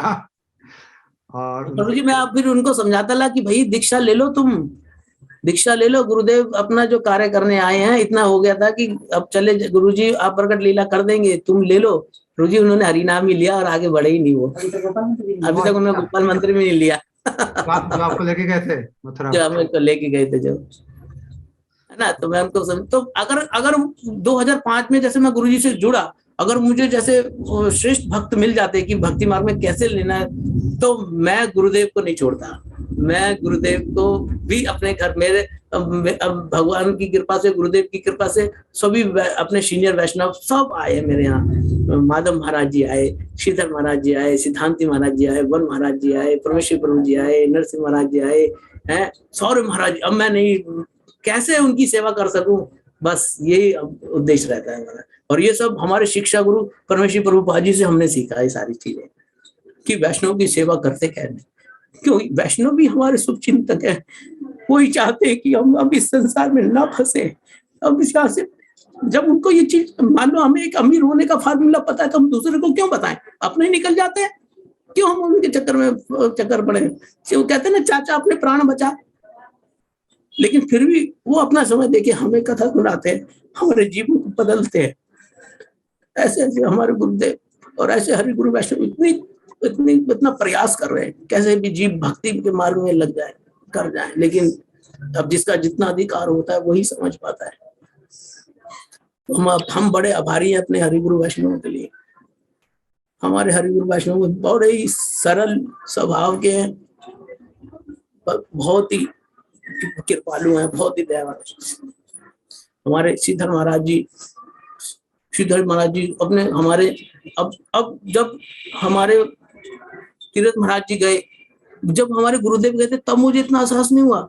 लेकिन जब हम कथा सुनते सुनते पता चला कि अब जैसे तीरथ महाराज जी का अचानक फोन आया कि तीरथ महाराज जी ने प्रकट लीला कर दी है, इतना रोना आया। अब पता चलता है कि हम जब ग्रंथ पढ़ते हैं, एक एक चीज, अब एक एक लाइन पढ़ते हैं, तब पता चलता है कि हमने कितना प्रयास करना पड़ रहा है कि वो श्लोक कैसे मिलेगा, वो अर्थ कहाँ मिला। और वो हरि गुरु वैष्णव हमें दे रहे हैं, पक्की पकाई खीर दे रहे हैं, और हमसे वो खाई नहीं जा रही है। जब पता चलता है एक वैष्णव ने अपने प्रकट लीला कर दिया, तो कितना अब फील होता है कि उन्हें कितना ज्ञान था, उन्हें कितनी मतलब क्या वो उस धाम से आए हुए थे, और हम कुछ नहीं कर पाए, निकम्मे हम कुछ नहीं कर पाए। आप समझ में आता है। तो हमारे हरि गुरु वैष्णव इतने सरल स्वभाव के और इतनी कृपालु करुणामय, हम जैसे जीवों पे कृपा कर रहे हैं, कथा सुना के कैसे भी भजन में हम टिके रहे। लेकिन हमारा सब अपने अधिकार के हिसाब से ही सब कुछ हो पाता है। बहुत सुंदर प्रभु जी, बहुत ही अच्छा लगा आपकी बातों को सुन के। आपने वैष्णव की महिमा का जो बखान किया है, और जो आपने वैष्णव की निष्ठा के बारे में बताया है, ये बहुत ही अच्छा लगा हमें। और ये बहुत ही इम्पोर्टेंट चीज प्रभु जी कह रहे हैं कि जब तक वैष्णव के प्रति निष्ठा नहीं होगी, तब तक भजन आगे नहीं बढ़ सकता। नहीं बढ़ेगा। प्रभु जी कितनी अच्छी बात कह रहे हैं कि अगर मुझे उसमें ऊंचा कोई वैष्णव मिल जाता, तो गुरु जी की महिमा को तुरंत समझ जाते। हम लोग गुरु महिमा भी नहीं समझेंगे, हम कुछ भी समझ सकते जब नहीं तक समझ ही नहीं पाया प्रभु जी। मैं तो 6-7 साल तक मैं समझ ही नहीं पाया कि बस ये था कि हरि नाम करना है, तो हम नियम से, बस गुरु जी ने बोल दिया इतनी माला करनी, तो नियम से संख्या पूर्वक वो नाम किया करते थे। यहाँ पे मैं सब लोगों को कहना चाहता हूँ कि आप देखिए संघ का कितना बड़ा महत्व, कितना बड़ा प्रभाव, कितना बड़ा महत्व, कैसे जीवन को बदल देता है। जैसा उन्नत संघ हम करेंगे, वैसे ही हम लोग भजन में उन्नत हो जाएंगे। और अगर हम उन्नत संघ नहीं करेंगे, तो हम बड़ा मुश्किल, अपनी पोजीशन पे रहना भी मुश्किल हो जाएगा। नीचे आ जाएंगे धीरे धीरे। डेफिनेटली है कि हमारा पतन हो गई अगर हम हरि गुरु वैष्णव का संग नहीं करेंगे, तो हमारा भक्ति मार्ग में टिकना क्यों। पूरी इतनी संसार में चंचलता है ना हमारा, और हम जड़ वस्तु है ना, जड़ की तरफ हम जल्दी आकर्षित होते हैं। चिन्ह वस्तु तो हमारी ढकी पड़ी है, तो सूक्ष्म शरीर, स्थूल शरीर, कहाँ हम इन चक्कर में रहते थे। इस शरीर को ही जानते थे डोले बनाने हैं भाई। अब उसको पता कि वो 18 इंच के डोले बनाए और हरि नाम किया, तो ये शरीर बेकार है, बेकार है, बेकार है। तो आज प्रभु जी बड़ी अच्छी बातें कह रहे हैं। हम उन्हीं से सुन रहे हैं जो कि बॉडी बिल्डर हैं। हम लोग संसार में बॉडी बिल्डिंग में चले जाते हैं, कभी सोचते हैं ऐसा होना चाहिए, वैसा होना चाहिए। लेकिन यहाँ पे हमारे सामने एक प्रोफेशनल बॉडी बिल्डर जो कि कॉम्पिटिटिव लेवल पे पार्ट लेते हैं, वो बात बता रहे हैं, वेजिटेरियन डाइट के बारे में बता रहे हैं। बहुत लोगों के मन में ये शंका होती है कि अगर हम खाना वेजिटेरियन खाएंगे तो शायद हमारा शरीर अच्छा नहीं रहेगा। लेकिन प्रभु जी तो वेजिटेरियन खा के कितना बढ़िया बॉडी बिल्डिंग कर रहे हैं, और वेजिटेरियन डाइट अपने में परिपूर्ण है। ऐसा हमें शंका नहीं करनी चाहिए कि इसमें प्रोटीन नहीं होगा, ये नहीं होगा। आप क्या खाते हैं प्रभु जी प्रोटीन के लिए? अब तो प्रभु जी सिंपल अपना खाना, जो ठाकुर जी को जो प्रसाद मिलता है वही प्रसाद खाते हैं, चकाचक ठाकुर जी को भोग लगाते हैं और चकाचक प्रसाद पाते हैं। प्रभु जी कहते हैं, प्रभु जी हमारे परमेश्वर जी बताते हैं कि चकाचक भोग लगाओ और चकाचक खाओ, कोई लगता ही नहीं अभाव कि हमने कुछ छोड़ा है। तो बहुत अच्छा लगा आज किस तरह से ये भजन में आना नहीं चाहते थे, भक्तों को भी कोई वैल्यू नहीं देते थे, उनको पकड़ के लेके गए मथुरा, तो वहां भी इनको अच्छा नहीं लगा, फास्ट करा दिया जबरदस्ती। एक दिन रहने गए थे, वो भी वापस आ रहे थे, वहां 3-4 दिन रुक गए, और फिर गुरुदेव के जब दर्शन हुए तो उस दर्शन मात्र से ही कह रहे प्रभु पूरा जीवन बदल गया। और फिर हर महीने ये परिक्रमा जाने लगे, गोवर्धन जी की परिक्रमा इन्होंने करी। ऐसे सुकृतियां अर्जित करते करते धीरे धीरे धीरे धीरे व्यक्ति आगे बढ़ जाता है। एक बार गुरु जी से अगर जिसको बीज मिल गया तो समझो सब कुछ मिल गया। हाँ। फिर पानी डालना बाकी है। पानी कैसे डालेंगे? सत्संग करेंगे, कथा सुनेंगे, परिक्रमा करेंगे, ये सब परिक्रमा में जाएंगे। तो ये सारा काम प्रभु जी ने किया। आपने इनके जीवन में देखा कि हर महीने परिक्रमा करते हैं। प्रभु जी हमारे घर का नियम है, हर मतलब महीने में एक बार सबकी परिक्रमा का नियम है, गोवर्धन की परिक्रमा लगा करते हैं। हाँ, हर महीने सब भाई भाभी वगैरह सब जाते हैं, और दीदी वगैरह सब एक महीने में एक बार गोवर्धन की परिक्रमा लगाना ही लगाना है, उनका नियम बना हुआ है। ये तो आप सब लोग साथ जाते हैं, अलग अलग दिन जाते हैं? सब अपनी अपनी गाड़ी से निकल जाते हैं, जिसको जैसे समय मिलता है, जैसे जैसे अपने ऑफिस से छुट्टी मिली है, जैसे कुछ इधर से मिला, सब अपना निकल जाते हैं। बस फोन करे तुम्हें चलना तो बैठो चलो। तो बहुत अच्छा नियम है। देखो, इससे ही आना जाना, ब्रज धाम में जाना और सुकृतियां बनते रहना। तो ऐसे कुछ नियम हम सबको भी लेने चाहिए। परिक्रमा का ले लीजिए, कथा का ले लीजिए, संघ का ले लीजिए, जैसा भी है। तो प्रभु जी ने फिर कैसे इनको 4 माला से उन्होंने शुरू किया हरिनाम लेने के बाद गुरु जी से। और गुरु जी भी देखो कैसे पहचान लेते हैं, जो 8 माला कर रहे हैं, 16 माला कर रहे हैं, उनको हरिनाम नहीं दे रहे। हाँ प्रभु जी, कुछ नहीं कर रहा उसको हरिनाम दे रहे हैं। हाँ, मैं तो उस दिन बड़ा गदगद हुआ कि मेरे से आगे सब पूछे तुम कितनी माला करते हो? 8-10 माला, ये करते हो, ये खाते हो, वो खाते हो। मैंने कहा अब मेरी बारी आई, मैं तो सब कुछ खाता हूँ और मैं कुछ करता हूँ। तो गुरुदेव मेरे को तो दूर से भगा देंगे, भाग, ये कहाँ से आगे तुम। क्योंकि हम लोग गुरुदेव को धोखा नहीं दे सकते, वो तो सबको अंदर से देख लेते हैं, आपको अंदर से जानते हैं, आपके संस्कार कैसे, सब कुछ उनको नजर आता है। इसलिए बाहर से अगर हम कुछ करें और गुरुदेव को इम्प्रेस नहीं करते, वो तो आपके हृदय को सीधा जानते हैं। तो इसलिए वो हृदय से जोड़ जाते हैं और फिर उसी हिसाब से आपको हमें निर्देश भी देते हैं। फिर आपने कुछ बातें बहुत ही सुंदर सुंदर कही। आपने कहा जितनी आवश्यकता थी उतना ही लेंगे। अब आपने जीवन ऐसा बना लिया है। ये बड़ी इम्पोर्टेंट बात है मेरे ख्याल से, जो बहुत लोग शायद नहीं समझते हैं। हम लोग आवश्यकता से बहुत अधिक काम कर रहे हैं, ज्यादातर लोग। ये प्रभु जी, मुझे अजय कृष्णदास प्रभु जी की जो गीता पाठशाला मैंने सुनता हूँ, तब उनसे मुझको बड़ा ही ज्ञान मिलता है कि हमें सिर्फ आवश्यकता के अनुसार अब यही समझना है कि ये ठाकुर जी के भक्त हैं, ये दास हैं, इनकी मुझे सेवा करनी है। जो मुझे कर्तव्य कर्म है वही मुझे करने हैं, अन्यथा मैं फंस जाऊंगा। तो प्रभु जी मैं कुछ कार्य इतना करता नहीं हूँ, सिर्फ काम कर, भजन ही करना है बस, हमें कैसे भी करना है। जी हाँ, क्योंकि देखो कितना वैष्णव पद प्राप्त करना कितना वो बड़ी बात है, कि कितना दुर्लभ बात है कि ब्रह्मा जी के 100 वर्ष होने पर सब जाके, अगर वो ब्रह्मा जी भक्त ब्रह्मा जी हैं, तब जाके उनको मतलब वो धाम मिलेगा, वैष्णव पद मिलेगा। और वो तभी तो देवी देवता तरसते हैं कि इस मृत्यु लोक में हमें जन्म मिले, इस मृत्यु लोक में हमें जन्म मिले, ताकि हम भगवान का सरल से मतलब सिर्फ, क्यों सतयुग में क्या था? तपस्या करने का, त्रेता युग में आपका ध्यान करने से और उसमें अर्चन करने से, है ना, और कलयुग में केवल सिर्फ नाम करने से। तो अब सभी देवता लोग तरस पड़े कि प्रभु हमें भी पृथ्वी मृत्यु लोक में जन्म दे दो, आपने हमें ठग लिया ये पद देके। क्यों इतना? बस हम 100 साल ही तो आयु है, वो भी हम पूरी नहीं जी पाते, उसके बाद हमें मतलब आपका पद पर, आपके चरणों की हमें सेवा मिल जाएगी। तो कितना वैष्णव पद कितना दुर्लभ है कि ब्रह्मा जी को भी 100 वर्ष, उनकी कल्प आयु देखो, चतुर्युग 14 चतुर्युग और उसमें एक में 71 चतुर्युग होने के बाद तब जाके उनका आधा दिन बीतता है। और ये जीव देखो अगर भजन करेगा तो इसी जन्म में वैष्णव पद पकड़ लेगा, है ना। ब्रह्म लोक को पार करते हुए ब्रह्मांड और ब्रजा नदी और वैकुंठ और ये और कहाँ वृंदावन धाम है इसी जन्म में। अरे इतना दुर्लभ शरीर हमें मिला है, वो भी निरोगी काया। अरे भैया भजन कर लो और निकलो यहाँ से, कुछ नहीं रखा, गुरुदेव की कथा कभी सुनता हूँ, इतना तीव्र गति से भजन करो कि यहाँ से निकलो भाई। तो कभी कभी मुझे डायरेक्ट होता था तो गुरुदेव कि मान लो हमने भजन कर लिया और भजन में हमें सिद्धि प्राप्त नहीं हुई है, अब क्या होगा? तो भोग भी हमने छोड़ दिए। तो परमेश्वर प्रभु जी की कथा सुनते तब हमें समझ में आया कि हाँ भाई तब क्या होगा। तो उन्होंने बताया कि भाई तुमने जहां भजन छोड़ा है तो तुम्हारे जैसी सुकृति होगी तो तुम्हें उसी लोक में जन्म मिलेगा, उसी ब्रह्मांड में मिलेगा जो कलयुग चल रहा होगा, या तुम्हारी सुकृतियां जैसी होंगी जो सतयुग की होगी तो सतयुग के कुल में जन्म मिलेगा। क्योंकि हम ये सोचे थे, मान लो अभी हमने भजन किया और भजन भी पूरा हुआ नहीं और मृत्यु हो गई, और उसके बाद पता चला तो आगे तो और कलयुग और भयानक कलयुग होगा, भजन कर भी पाएंगे। और अभी सुनने में इतने दुराचार व्यवहार सुनने को मिल जाता है, तो तब तो हमारे मरने के बाद फिर जन्म होगा इस युग में, क्योंकि इस जन्म में हम भगवान की प्राप्ति तो कर नहीं पाएंगे। तो कहीं फिर और नहीं ऐसा नहीं होगा, जितना हम वैसन करेंगे तब तुम्हारी जैसी स्फूर्ति होगी तो क्योंकि करोड़ों ब्रह्मांड है ना, किसी ब्रह्मांड में सतयुग चल रहा है, किसी में द्वापर चल रहा है, किसी में त्रेता युग, तो जैसी हमारी स्फूर्ति होगी तो हृदय में बड़ी तसल्ली सी आई कि हाँ।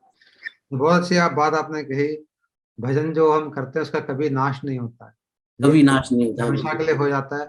और जहाँ पे हम छोड़ेंगे वहीं से शुरू करेंगे, क्योंकि हमें कहा गया है जहाँ से हम छोड़ेंगे ये चीजें प्रभु जी हमारे हरि गुरु वैष्णवों ने हमें बताया।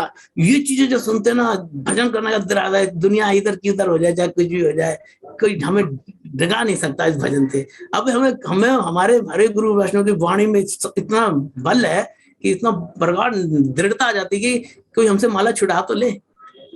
गुरुदेव बस यही हम अब हरि गुरु वैष्णव क्या करते हैं कि हमारा संग, हमारा हाथ पकड़ के रखे, क्योंकि हम तो बद्ध जीव है, हम तो एक बार को जड़ वस्तु है ना, जड़ की तरफ आकर्षित हो जाएंगे, जड़ की वस्तु है। तो प्रभु जी हम ये कहते हैं हरि गुरु वैष्णव गुरुदेव हमारा हाथ आप पकड़ना, हम आपका हाथ नहीं पकड़ पाएंगे, आप हमारा हाथ मत छोड़ना बस।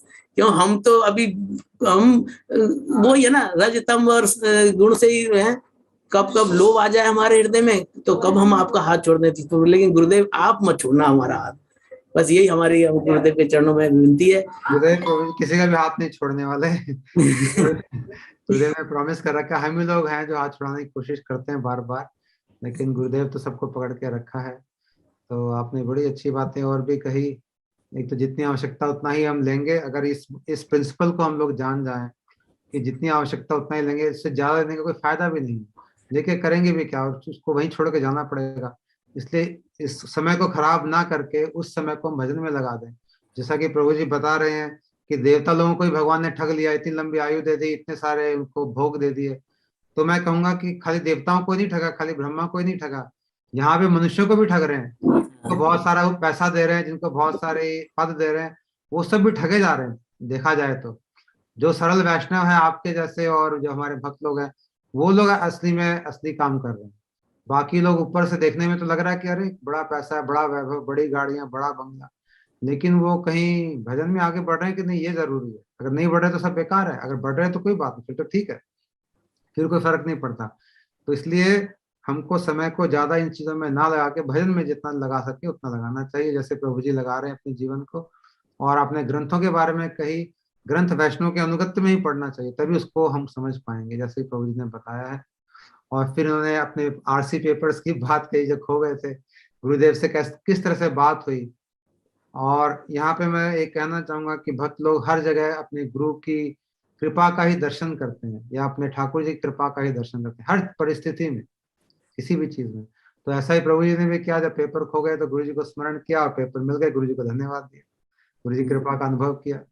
और इन्होंने कहा गुरुदेव सुनते हैं, अवश्य ही सुनते हैं, हम अभी भी सुनते हैं, हमेशा जो भी कुछ बोलना चाहेंगे वो सुनेंगे, खाली बोलते नहीं है बस। अब पहले बोलते थे, बोलते नहीं, इतना ही फर्क, ज्यादा फर्क नहीं है।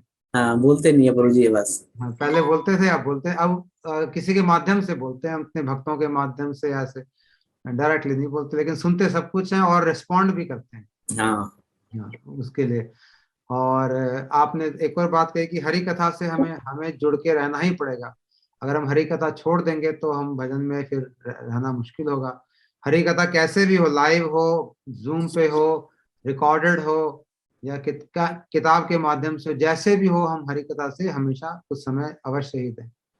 और फिर आपने कहा फॉर्मूला मिल गया संसार से पार होने का, तो फिर इधर उधर टाइम क्यों खराब करना। तो ये बात ठीक एकदम कही आपने कि फॉर्मूला हमारे गुरुजी ने या वैष्णव ने हमको दे दिया है, ये तरीका है, सब कुछ हमको पता चल गया, और मतलब क्या करना है, अब करने की बात है, खाली खाली करने की विश्वास करना और उसके ऊपर चलना, इतनी बात है, फॉर्मूला तो आ ही गया। और आपने लास्ट में बात कही, चाचा अपने प्राण बचा। हम बचा।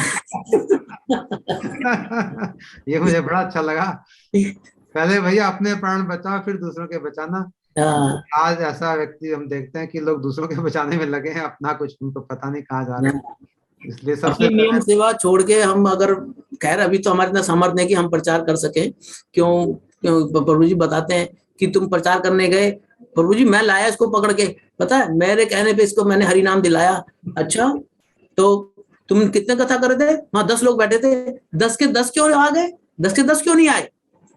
एक ही क्यों आया?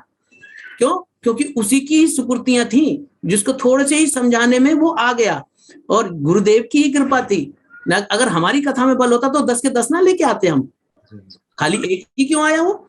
तो ये भी बात है, ये तो हमें ये अहंकार नहीं होगी जी, मैं कथा करता हूँ ना इसलिए हरि नाम हो रहा है यहाँ पे, मैंने इतनों हरि नाम दिलाया, मैंने हम किसी खेत की मूली नहीं है। सही बात, ये हम उन्हीं लोग किसी को नहीं बदल की, सकते, जो लोग अब ये बदले हैं।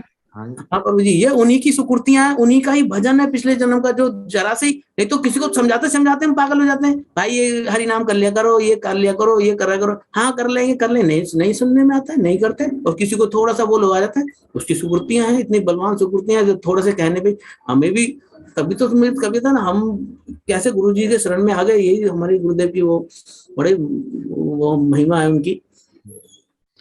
बहुत सुंदर प्रभु जी, आपने बहुत सही बात कही है कि प्रचार हम किसी को कर नहीं सकते, अपनी अपनी सुकृतियों से, ठाकुर जी की व्यवस्था से लोग अपने आप आते हैं, और और उसमें प्रभु जी कहते हैं ना, गुरुदेव का संबंध हमारा जन्मों जन्मों का संबंध है, तो उन्हें पता था कि ये तो आएगा नहीं, निकम्मा है, ये तो जिम जिम में ही लगा रहेगा।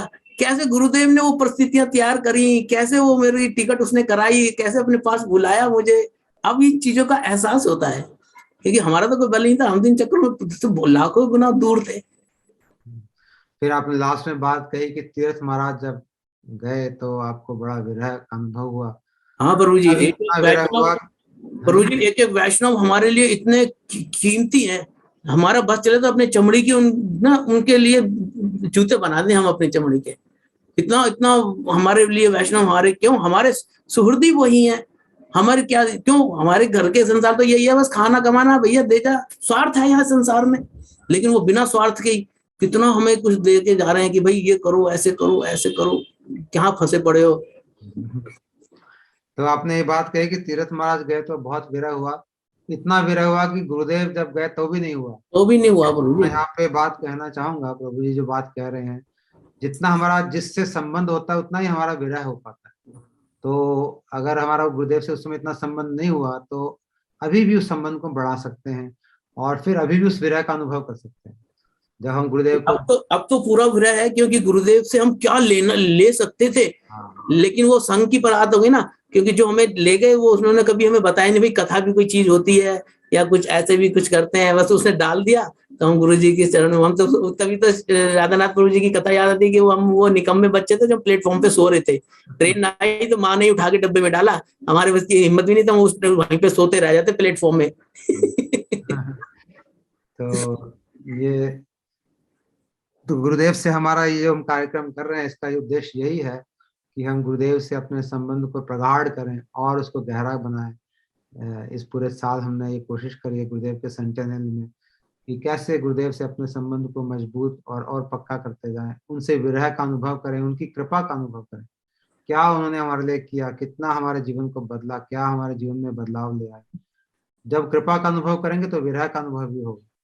तो यही भजन है, गुरुदेव से कृपा का, उनकी विरह का अनुभव करना ही भजन है। तो हम सबका भजन ऐसे ही गुरुदेव को स्मरण करते करते चलेगा। और आप लोग धन्य है प्रभु जी, आपका पूरा परिवार अद्भुत स्पोर्ट्स परिवार होते हुए भी। तो जी ये हमारे धर्मपत्नी जी भी कुछ बोलेंगे, आओ। अवश्य अवश्य, आई बुलाइए, क्या नाम है दीदी का? माधवी दासी। माधवी जी, धन्यवाद, प्रणाम माधवी जी। माधव महाराज जी के शिष्य हैं ये। बहुत सुंदर, बोलिए आपके अनुभव, बोलिए कैसे आपके पतिदेव मैं तो आपको भी आपके भी रोल को बहुत अप्रिशिएट कर रहा हूँ कि किस तरह से आपने इनकी हेल्प करी। जब इन्होंने अंडे मांगे तो आपने अंडा दिया, हालांकि आप खुद लहसुन प्याज भी नहीं खाती थी। तो ये रोल मॉडल है, बाकी स्त्रियों को भी इसको देखना चाहिए कि कैसे पति की सेवा करी जाती है। ये नहीं कि उसमें अड़ जाओ, अरे हम तो लहसुन प्याज नहीं खाते, जाओ कहीं और से बनाओ, ऐसा नहीं बोला आपने। आपने उनको बड़े प्रेम से बना के दिए, और धीरे धीरे धीरे प्रेम से ही जीता जाता है। ऐसे कोई लड़ाई झगड़ा करने से किसी को जीत नहीं सकते हम कभी। तो बड़ा अच्छा लगा ये बात सुन के। अच्छा, आप आगे बोलने के लिए कुछ और बताइए हमें। तो भी धन्यवाद प्रणाम। प्रभु जी, वैसे तो गुरुदेव के मुझे 2 बार दर्शन हुए। जी हाँ। तो 2 बार मिली थी, हरिनाम हुआ उस टाइम, उससे 1 बार पहले। बाकी तो गुरुदेव का कोई संग नहीं हुआ, कभी कथा वगैरह भी इतनी नहीं सुन पाती। लेकिन गुरुदेव ने स्वप्न में 2-3 बार मुझे दर्शन दिए। एक बार क्या हुआ था, मैं अपने घर से आती थी मायके से, 15-20 दिन रह के वहां से, तो वहीं की थोड़ी सी याद भी होती थी और हरिनाम में मन भी नहीं लगता था। तो मैं एक दिन बड़ी परेशान सी थी, मैंने कहा मेरा हरिनाम में मन भी नहीं लग रहा। तो मैं गुरुदेव से प्रार्थना कर रही थी, मैंने कहा गुरुदेव हरिनाम में मन भी नहीं लग रहा है, पता नहीं क्यों ऐसा हो रहा है। फिर उसी दिन स्वप्न में मैंने देखा कि मैं गुरुदेव बैठे हुए हैं, मैंने गुरुदेव को प्रणाम किया, और गुरुदेव को प्रणाम किया, मैंने ऊपर जैसे सिर उठाया तो बोली मैं कुछ नहीं थी, मैं प्रार्थना कर रही थी हृदय में। गुरुदेव ने, जैसे मैंने ऊपर को देखा तो गुरुदेव ने ऐसे हाथ उठाया और ऐसे सिर हिलाया कि सब ठीक हो जाएगा। बस इतना वो पहला दर्शन था। और उसके बाद जैसे आंख खुली तो हृदय खुद ही परिवर्तन था कि भजन में फिर कुछ मन लगा। एक बार स्वप्न में फिर देखा मैंने कि गुरुदेव हैं, परम गुरुदेव थे और मेरे गुरुदेव थे, दोनों हैं, और उनके हाथ में कोई ग्रंथ है, ग्रंथ था। अब वो कुछ समझाना चाह रहे थे, क्या था वो कुछ समझ में नहीं आया उस टाइम। क्या गुरुदेव प्रेरणा दे रहे थे वो कुछ समझ नहीं पाई मैं।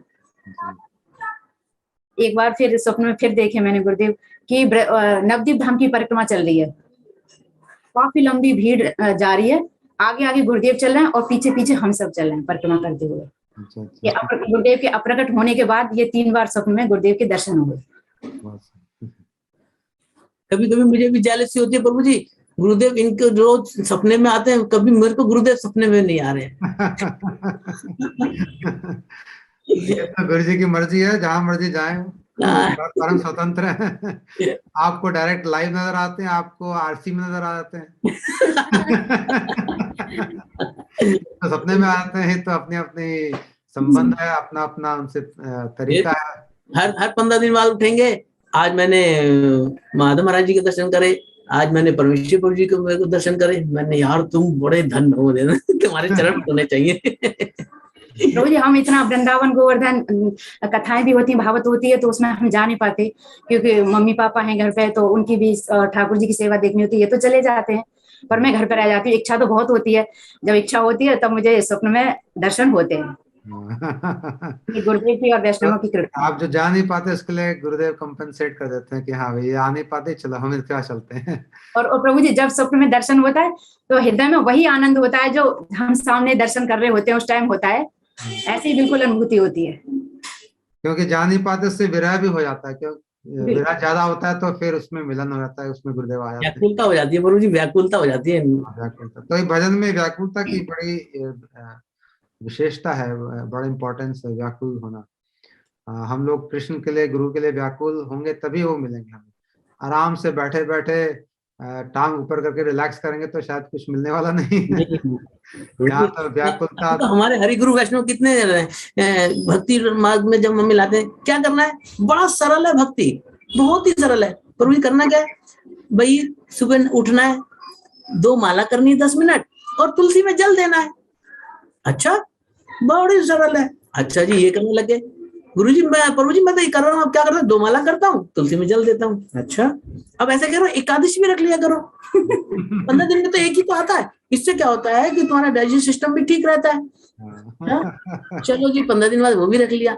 अब रखते, देखो हमारे हरि गुरु वैष्णव कितने कृपालु, हमें भजन में लाना कैसे चाहते हैं। तो अब वो कथा पढ़ते हैं हम जब एकादशी करें, एक प्रलोभन दे के गए हैं ऋषि मुनि, हमें प्रलोभन दिया है, पुत्रदा एकादशी, कामदा एकादशी, धन प्राप्ति एकादशी है, ये आप करेंगे तो पहले लौकिक श्रद्धा होगी, तो हाँ चलो इससे पुत्र मिलेंगे, पुत्रदा एकादशी रख लेते हैं। तो ऐसे करते करते हमारी वो सुकृतियां बनाते हैं, और जब हम इन सुकृतियों में आ जाते हैं और जब भक्ति मार्ग में आते हैं तो अब क्या कहते हैं, बताए भक्ति दो धार तलवार है, संभल के चलना पड़ेगा, जरा तभी हो गए तो पतन हो जाएगा। न प्रभु जी अगर ये बात पहले बताई होती तो हम आते ही ये जानते हैं ना वैष्णो लोग कितना बताना है, कितने से आओगे, कितने से आएंगे। मुझे याद है कथा में कह रहे थे कि पहले तो हम बोलेंगे एकादशी करो 15 दिन में एक बार, जैसे आप बता रहे हो 15 दिन में एक बार, आगे कुछ नहीं है, आलू खा लो, ये खा लो, वो खा लो।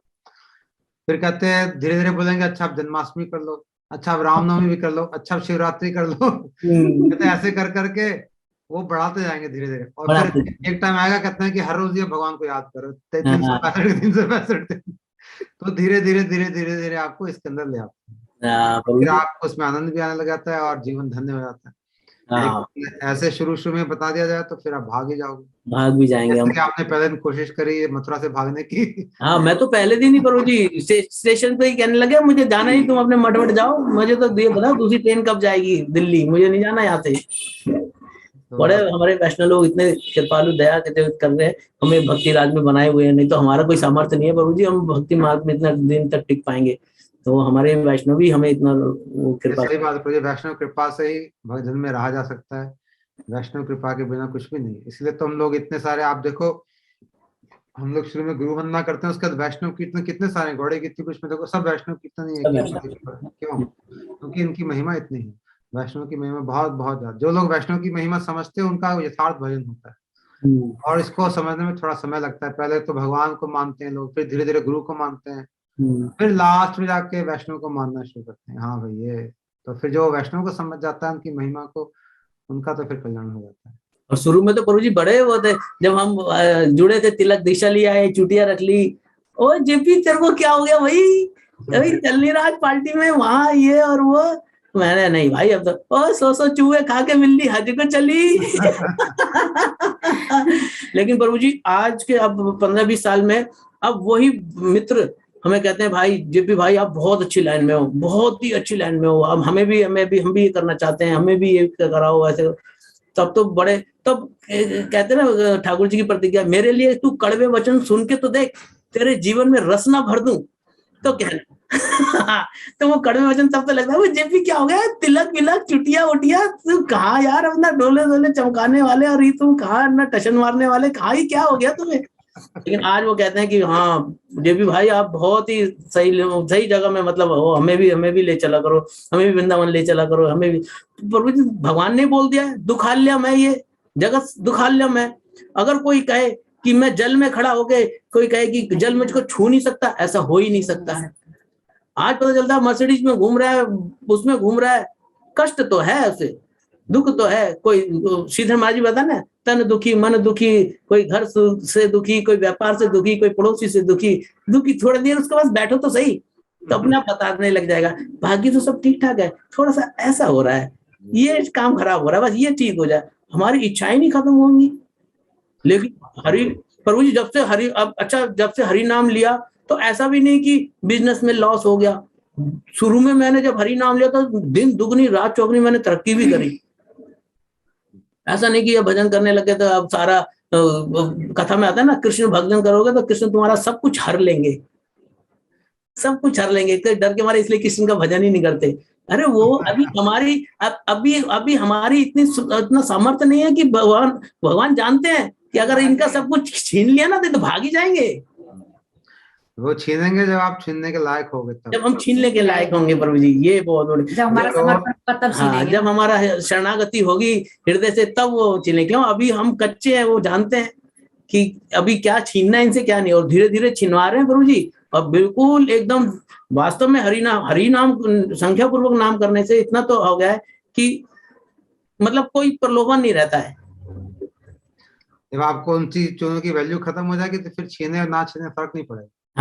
या उसकी वैल्यू, उसकी महत्ता ही खत्म हो गई है, हरिनाम की महिमा बढ़ गई है, तो फिर तो छीनने और ना छीनने में बराबर। तो ये आपको गुरु जी ये लगता है कि बस भाई इतने पैसे लेंगे, ले जा यार, तू जा यहाँ से, कट क्यों हमारा समय मत खराब कर, तू बस तू रहेगा यहाँ आधे घंटे वो करेगा, भाई इतने पैसे ले जा, तू कर दे, बस हमें छोड़ दे।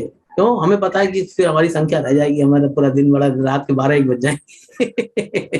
तो गुरु जी हरि नाम में इतना वो है कि भक्ति में हमें कुछ करना नहीं है, वो स्वतः ही अपने आप ही कराते हैं। तो ये परमेश्वर प्रभु जी कथा में बताते हैं और ये हम अनुभूति कर रहे हैं, स्वतः ही वो चीजें छूट देंगे। अब ये रहता नहीं कि सूट वूट पहने, ये कहने ठीक है, अब जबरदस्ती है तो बात की बात है। हाँ भाई, संसार में रहने तो कर्तव्य कर्म करने हैं, तो करने हैं थोड़े से, लेकिन उनमें लिप्त नहीं होना है हमें। बहुत बढ़िया, बहुत सुंदर प्रभु जी, कर्तव्य करने लिप्त नहीं होना, बहुत अच्छा लगा। माधुरी दीदी, आप कुछ और बोलना चाहेंगे? बस ठीक है, आप लोगों का बहुत बहुत धन्यवाद। आप लोगों के चरणों में मेरा दंडवत प्रणाम, पूरे परिवार को मेरा प्रणाम, पांचों भाइयों को, पिताजी को, सभी को, जो लोग पूरा का पूरा परिवार आपने भक्त बना दिया। गुरु जी की सबके कृपा हो गई, गुरु वैष्णव का आप लोग संग करते हैं। इधर आ, ये मेरा बड़ा बेटा मुकुल। हरे कृष्ण गुरु जी। हरे कृष्ण मुकुल जी, आइए, स्वागत है आपका। आप ट्वेल्थ में हो? चल रही थी अब जी, ये प्रद्युम्न हमारा। ओ प्रद्युम्न, आपके संकल्प से जो आया। ये इनकी अभी क्लास चल रही थी, मैं बात करूँ ना। आप लोग कुछ बोलना चाहेंगे भजन के बारे में? अभी ये बस एकादशी रखते, बोलो ना प्रभु जी को। अभी एकादशी और हरि नाम रोज डेली करना, बस वही है अभी हमारा। कितने हरि नाम करते हैं आप? ज्यादा नहीं, 2-3 कर ली, थोड़ी थोड़ी धीरे धीरे कर बढ़ाएंगे। बहुत बढ़िया। आप प्रद्युम्न? मैं 6 करता हूँ। अरे वाह, आप तो बड़े भाई से ज्यादा आगे निकल रहे हो। प्रभु जी इसने तो मेरे ख्याल से एकादशी भी 6 साल से रखी, 6 साल से स्टार्ट कर दी थी। 6 साल का था तभी से शुरू कर दी थी इसने। ठीक है, बहुत बढ़िया। मेरे ख्याल से जैसा आपको मन में प्रेरणा मिलती है वैसा करना चाहिए, ज्यादा कंपैरिजन से फायदा नहीं है। लेकिन आपको जैसे गुरुजी प्रेरणा देते हैं, जैसे आपको अच्छा लगता है, जबरदस्ती भी ज्यादा करना ठीक नहीं है, लेकिन थोड़ा थोड़ा करना भी पड़ता है। हाँ, इतना नियम तो बना हुआ है प्रभु जी, अभी हरि नाम और एकादशी करते हैं, तुलसी में जल देना, प्रणाम करना, इतना कर रहे हैं। इतना बहुत है, इसी से बहुत कम हो जाएगा। बाकी अपने पिताजी के, माताजी के साथ रहने से, आरती सुबह शाम करने से, दर्शन करने से अपने आप ही चीजें बनती। भक्त परिवार में आने का बड़ा एडवांटेज है, वो वहां पे रहने मात्र से ही सारा काम हो जाता है, क्योंकि आप उसको कान में जाती हैं, आंखों से दिखाई देती हैं, खाने को प्रसाद मिलता है, तो ये बहुत सारी चीजें तो बिना करे ही हो जाती हैं भक्त परिवार में आने से। तो ऐसे माहौल में रहने से तो अच्छा है, आप भी जीवन में अच्छा आगे करें, भक्त बने, जीवन में अच्छे, अपनी जीविका भी अच्छे से चलाएं, बढ़िया काम करें। आप भी जिम में इंटरेस्ट है आप लोग दोनों को? हाँ करते हैं, थोड़ा थोड़ा करते हैं। ठीक है, थोड़ा थोड़ा जरूरी मैं तो कह रहा हूँ अगर भक्त बनेंगे तो मैं तो इन्हें भक्त बना दूंगा। मैंने कहा क्यों संसार में पढ़ रहे बेटा, यहाँ पे कोई किसी का संबंध नहीं है, सब स्वार्थ है, तुम भजन करो अगर तुम। लेकिन अब ये बच्चे है ना, पापा आपने तो कर लिया, अब हमें तो रवि अभी तो ये बच्चे भी। मैंने बेटा अब एक पिता वो चाहता है जो हमने देखा है वो हमारे बच्चे ना वो चीजें को ना झेले, है ना। तो प्रभु जी ये तो फूल की तरह अपने आप ही खिलते हैं, हाँ, कली की तरह वो अपने आप ही खिलेंगे, उनको जबरदस्ती ना खिलाया जा सकता ना उनको रोका जा सकता। इसलिए जो जैसे वो नेचुरल तरीके से वो खिले वैसे अच्छा है। हाँ, और हाँ, कभी किसी को भी ज्यादा पुश नहीं करना चाहिए मेरे ख्याल से, फिर टूट जाते हैं, टूट जाते हैं। तो बड़े प्रेम से नाजुक, क्योंकि बच्चे बड़े सॉफ्ट होते हैं, अगर उनको ज्यादा आप बोलोगे तो उनको लगेगा क्या मेरे पीछे पड़े रहते हैं। हाँ, वो ठीक नहीं। मैंने ऐसे अनेक परिवार भी देखे जहाँ पे कि इतना प्रेशर कर दिया कि बच्चे फ्रस्ट्रेट हो जाते हैं, अरे कहाँ ये लोग पीछे पड़ रहे हैं। तो हम लोग अपना भी जीवन देखे, हम कितने उम्र में भजन करने लगे थे। सही बात है। इसलिए ज्यादा एक्सपेक्ट नहीं करना चाहिए, हम बच्चे इतना करें, बहुत अच्छा कर रहे हैं। मैं कह रहा हूँ कि 2 हरिनाम करते हैं, 4 हरिनाम करते हैं, बहुत अच्छी बात है। आज कौन हरिनाम करता है? तिलक लगा रहे हैं, हरिनाम कर रहे हैं, प्रसाद पा रहे हैं, तो ये बहुत अच्छी बात है, बहुत पॉजिटिव है। इसको ज्यादा प्रेशर भी ना करें, स्वतः नेचुरल रूप में आनंद आना चाहिए। अगर आनंद नहीं आएगा भजन में तो फिर क्या भजन है? हर चीज में जबरदस्ती करनी पड़े, परेशानी हो, फिर क्या उसमें आनंद थोड़ी है। तो भजन में भी आनंद जब आना चाहिए उसमें, तभी तो उसका फायदा है। ठीक है प्रभु जी, बहुत बहुत धन्यवाद। बच्चों को भी बहुत थैंक यू, आप लोग आए, आपके दर्शन भी हो गए, पूरा परिवार से हम मिल लिए। आप आ जाओ सामने। तो कल हम लोग फिर इसी तरह से शाम को 7:30 बजे, हमने अब टाइम कर दिया, सर्दियों आ गई इसलिए कि लोगों को जल्दी सोना होता है, जल्दी उठना होता है, मुझे भी बहुत देर हो जाती थी। तो मैक्सिमम 9 से 9:30 के बीच में कार्यक्रम खत्म हो जाएगा। 7:30 बजे हम लोग रोज शुरू करेंगे और तिथियां का भी पालन करेंगे, तिथियां आ रही हैं। तो आप सभी का बहुत बहुत धन्यवाद, सभी श्रोताओं का भी बहुत बहुत धन्यवाद, सभी को मेरा प्रणाम। कल हम फिर मिलेंगे शाम को 7:30 बजे। श्री गुरु महाराज की जय, अनंत कोटि वैष्णव वृंद की जय। बंद की जय, जी, हरी हरी हरी। जय नंदा प्रभु जी की जय, मालवीय दीदी की जय, जय। समस्त परिवार जनों की जय, गौर प्रेमानंद। पायलट प्रभु जी पायलट प्रभु